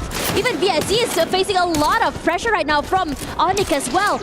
It was rough because Pain Gaming came in first. Virtus Pro also out already. There's so many fights happening outside of our field of vision right now. And we can't really keep it up because everyone is upping the ante. Look at the points. Dragon now has the same point. No, actually exceeded Hotshot. So Dragon managed to find the points to be on the point rush stage. However, we should see whether or not Onyx or Vision System managed to cut them off. But talking about Onyx, it looks like Crime is now no more taken down by Dragon themselves. So the Mena team right now standing very strong on the top 6 of Solala right here. Really needs to secure comfortable points against Onyx, against Vision, so that they will not be cut off from the back. DRG is not over till it's over. We chase till we can chase. But Burab United is another story here as Moshi falls. Falcons have been fairly quiet this entire game. They haven't moved at all for where they are holding for the time being. These long-range fights just so on brand for them to be able to really disrupt all of these rotations. As Remind puts in the damage onto Onyx as well. Adam finally taken down by Anders, but it's not done quite yet because BSE, they want to chase. Adam knocked out finally here. Noki as well. And they're looking to take away any of these points. Triple kills taken away. Remind putting in the pressure, putting the hurt and the pain. The pressure onto Onyx is incredible right now. It's only one person left standing as DRG sets their sights onto BSE. BSE Vision System SPA right now under fire by Dragon. Dragons really need to take down that team. If not, there's a possibility for Vision to come to the top 12 with 90 points right now on Dragon. They really need to do work. Yase goes down. There's only 3 members left for the Mena team. Onyx gone! Onyx disappeared from the map! The hope for the Mena team is alive! But now it's up to Vision whether or not they will deny it. Dragon had to play outside the zone as well. Sala goes down. The kills are coming in by Vision System. They are trying to hunt for that booyah. Slaybox goes down. Dragons taken down one by one. VSC 7 elimination. It's just so close, Dash. VSC rallying. When Hope said no, they said nah. Let's change the trajectory of our fate. Wasana will be another one to fall. Burab United falls to this team. But they're not done quite yet. Remind has 4 eliminations, a majority of kills from DRG themselves. Just jump shots, just a reposition here. Tries whether or not he can steal away some elimination points to really put in the pain to the members of Falcons. And this crossfire from Vision is not making it easy, and Falcons decide to choose their fight. They choose to take a bit more space forward, ignoring where DRG are. And DRG with only 2 members left on the top side here, tries to rush forward. VSC aware, puts in the damage on to Remind. Their reposition's not enough to kill quite yet, and they are going to wait. Both Dragons and Falcons are moving with the zones. However, only one floor apart. Team from Texas but no! Falcon denies it from Dragons. Now it's up to VRT. Vision, will they manage to get a first booyah here? Trying to execute on Falcon. They are in, but Jota goes down. Falcon holding their ground, forcing Vision to try to go from their vicinity. Andre now on the bottom floor. Chicks and Maxi still trying to guard that second floor. Falcon gathering all in one spot right here. But Peter tries to execute towards Maxi on the balcony. But Maxi goes down. Falcon is now so close to gain that booyah. Peter goes towards first floor. Kiro goes down as well as Peter. It's gonna be 2v2. It's so close. But Andre, red color now. That's off to T. Chicks is the only person that could bring booyah for Vision System.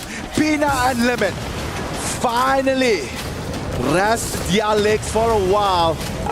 Time to observe what Chicks is doing. Papina goes towards the front. VSK in hand. Chick cannot hold it. It's a 2v1. Try to hold the line. Now, baby, because booyah for Falcons. The Falcons still stand strong. They stand tall. Very decisive in what they wanted to do. Position-wise was not the best for them. Sandwiched between two teams, and they made that quick decision. What are we gonna do? We take this fight against VSE, or we take this fight against DRG? And they chose DRG, knowing that they are the team that had the lesser amount of players. And they were very methodical. These quick takings, this decision-making is just key on why exactly they got that last booyah. But the same could be said about that team from VSE here. This is a situation where it was so close for them to be able to rise up to the top. But despite everything, despite being at the bottom of the barrel at one point today, they still rally, they still chase, and they sit. Even as the maps ended, it's not over till it's over. Vision System almost yet again for the second time today almost secured that booyah, but they could not complete the game as smooth as they would. Falcons, this is their third booyah, I believe, in EWC thus far, and it looks like our returning champions are showing the colors of green in the sky with the closing booyah on the last day of the knockout stage. Now, the most pinnacle, the most important information we would like to know. Would it be Vision System or Dragon Esports be at that 12th place? This is where a lot of question marks come in, right? Because we have no clue what's going on right now.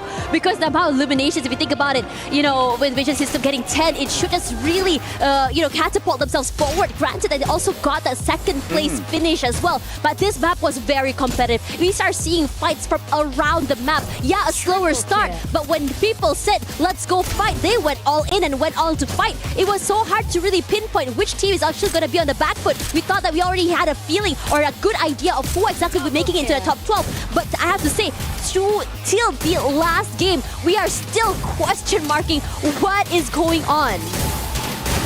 Definitely true.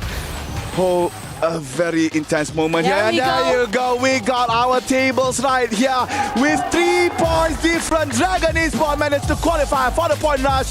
Vision System so close, but yet so far almost will never be there.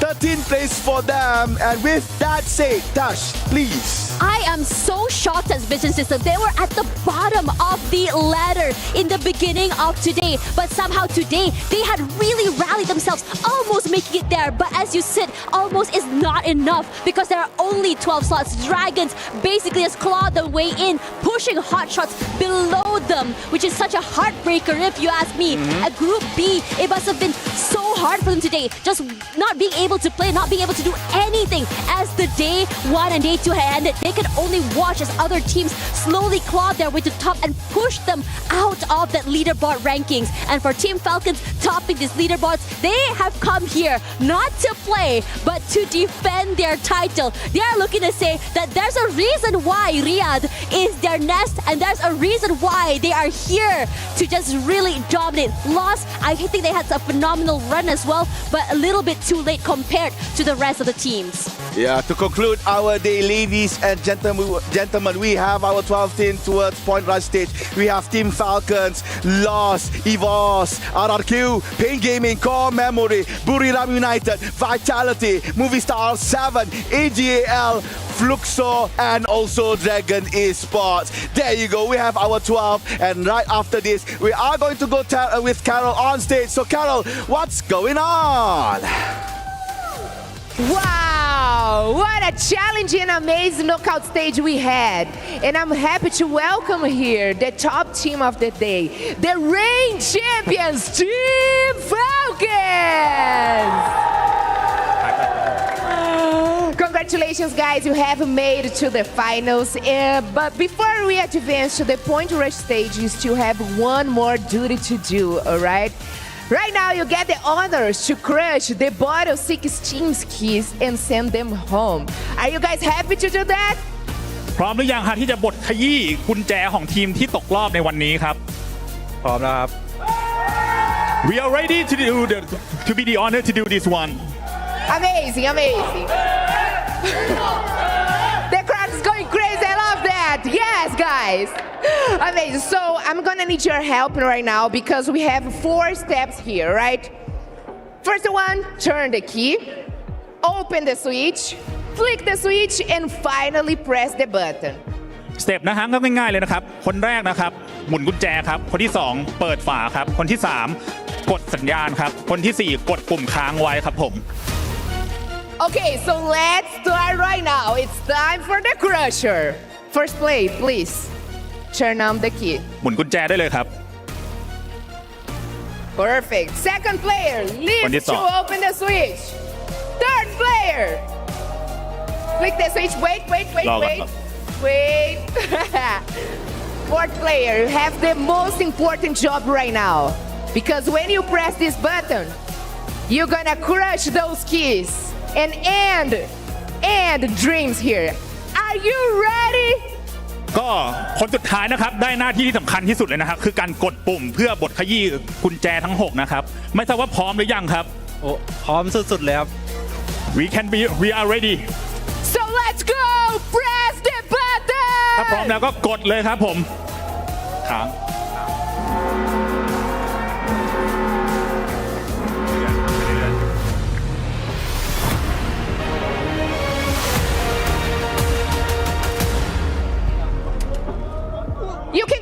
You can go there. Oh, wait. That's okay. Press the button for me. What? There we go. Those keys now are all crush. Amazing, guys. Amazing. Congratulations. I will see you guys on the finals. Good luck. Enjoy your day because you have made to the finals. ก็ขอแสดงความยินดีอีกรอบด้วยนะครับสำหรับวันนี้นะฮะก็เจอกันในรอบไฟนอลนะฮะขอให้คุณได้เป็นแชมป์ใน EWC 2025 ครับผม Awesome. Alright guys, the group stage is officially over and after 3 intense days, we now know the 12 teams that will advance to the grand finals. But before that, we have the Point Rush stage. From now on, every point counts, every move matters. And I'm back to you guys, my favorite host desk, my favorite analyst desk. See you tomorrow, bye! And we just witnessed the dreams of 6 teams vanish in the blink of an eye as they did not make the top 12. But at the same time, we also see the dreams continue for our top 12 teams as they will continue into the championship weekend. Welcome back to the panel, folks. We still have a lot to break down because this is just the beginning at EWC. We still have the championship weekend. This is just step 1, folks. But how are we into the championship weekend? Because we have our top 12 teams. Do we think it's going to be a repeat of last year? Is it maybe going to be a dark horse that claims the title? What do we think? I personally think that it's not going to be a repeat because these teams have felt that sting of defeat of being so close and yet so far. But I think for everybody out there watching and looking at the overall rankings, that last match alone, DRG fans, Dragon fans are looking at it and just praying. They were praying that VSC did not get enough points and they were just short by 3. I don't want to think that it's gonna be like a repeat, but we can see Team Falcons as the first and Loz as the second. But I mean, Loz right now used to be the team that just ended EWC at the second spot. So maybe we can see some things like pretty similar, but I'm not really sure about it. I think we can see like Fluxo improving and Pain Gaming improving. We also can see Buridam improving because we always expect we always have high expectations from them, but it was really nice to see those teams playing, and I'm really happy with our top 12. Yeah, I do agree. I mean, there's a lot of changes that might be happening in this overall rankings as well as comparing them from last year. So there's no bottom line just yet. Everything can change because we're going to hit the reset button for Point Rush as well as Grand Finals. Exactly. So all of a sudden, with everyone back on even playing fields, I mean, it's going to be a bit of reinvigoration, maybe some motivation, maybe some surprises, but also a question of whether the curse is real, right? Because we did mention this coming into the broadcast that Free Fire Esports, we have a bit of a curse where whoever does well in the knockout stage, that team never gets the championship title. So coming into the championship weekend, is that curse going to continue? Because Falcons, they were last year's champion. And look where they are today. I refuse to believe this. I refuse to believe the superstitions, the conspiracy theories. If it all happens all over again, then the earth is flat, vaccines don't do anything. Like, again, you throw it in the ballpark, our universe is in a globe, like everything. Where's the tinfoil hats? We need them right now. Well, we'll have to see though. Probably they can do something that RRQ did at that point, like do some rituals from what we've seen earlier, just to make sure that the curse doesn't happen. But again, there's a lot of things that might change, a lot of things that might happen overall, because we've seen great improvement from those who were chasing on that top 12. Those who we expected to be in the top 12, unfortunately, didn't really make it. Yeah. Well, it looks like our Kidia top plays are ready to go, folks. Let's have a look and see what were our top plays here for day 3 for Free Fire at EWC 25. I mean, gentlemen, I want to ask you actually, what was your favorite play today? Was there any particular game, any moment where you just thought, that's a game I want someone to watch? Oh, this is a tough one. I hope they show it in the highlights. The one that we're seeing right now is unfortunately when VP getting wiped out because of the amount of thirds. But I think some of the best plays have honestly come out from the Tom side. Like, Lost has done some really good work, but I think even Pain Gaming as well really stepped up to the mantle, especially against some of the best teams in the world coming in from Southeast Asia. One thing I would say though, it might not be the best, but it's nerve-wracking. Oh, yes. The final 2 teams, the potential clutch that Dragon Esports could have done against the double headshot. Double headshot. And like if that went through, not only are we celebrating Dragon Esports getting to the top 12, but like them showing the biggest highlights for this year. I completely agree. Because, well, in my opinion, we need to see that type of move coming from the teams that were in the bottom. So, well, it was really important, and I mean, I like to believe that it was, important for them too. So now they are inside of the top 12. So, I mean, that's kind of good news. She's just holding back. I can see how excited she is for 4 Brazilian teams coming in. Sorry, the LATAM region's team representatives coming in, especially in a tournament like this where there's so much money on the line.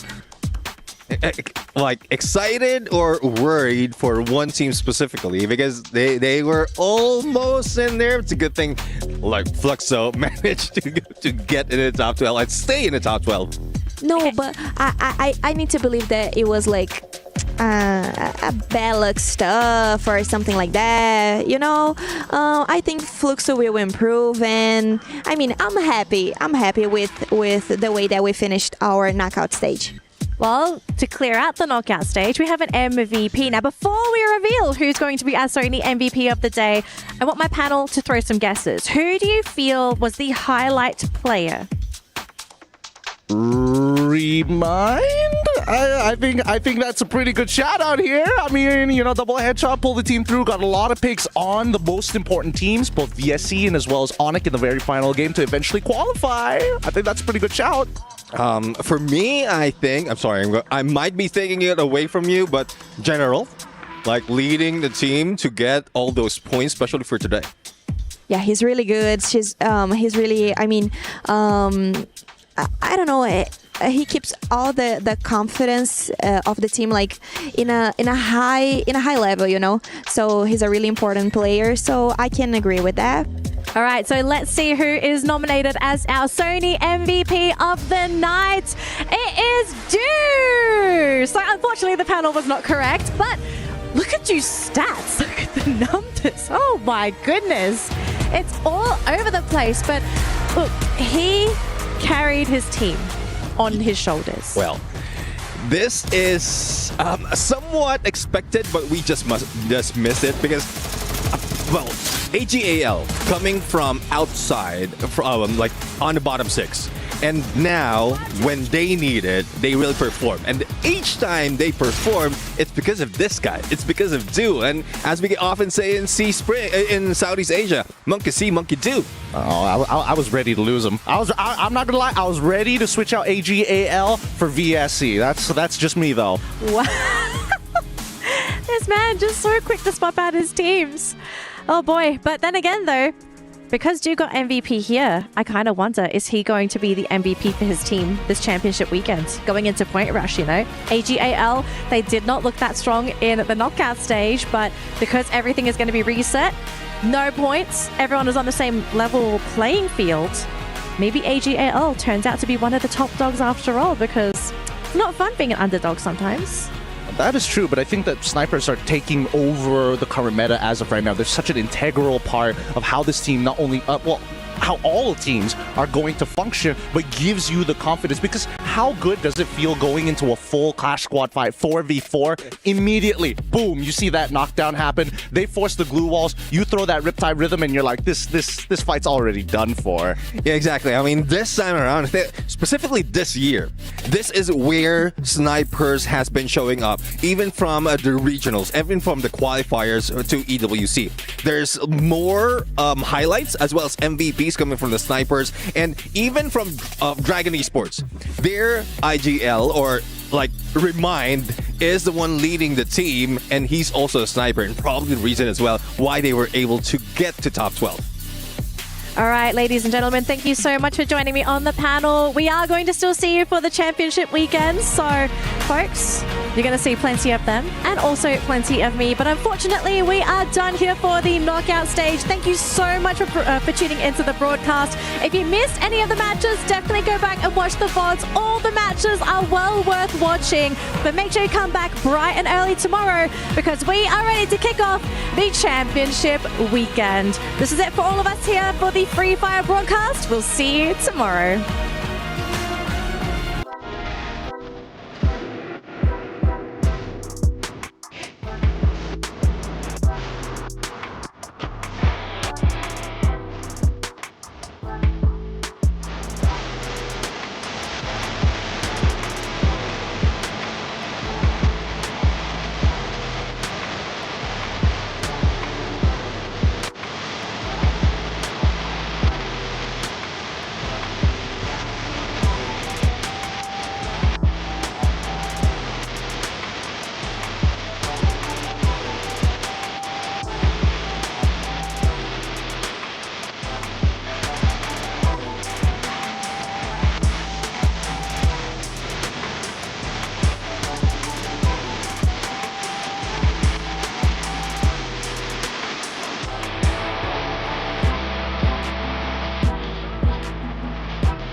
Picture impossible. Lenovo Legion.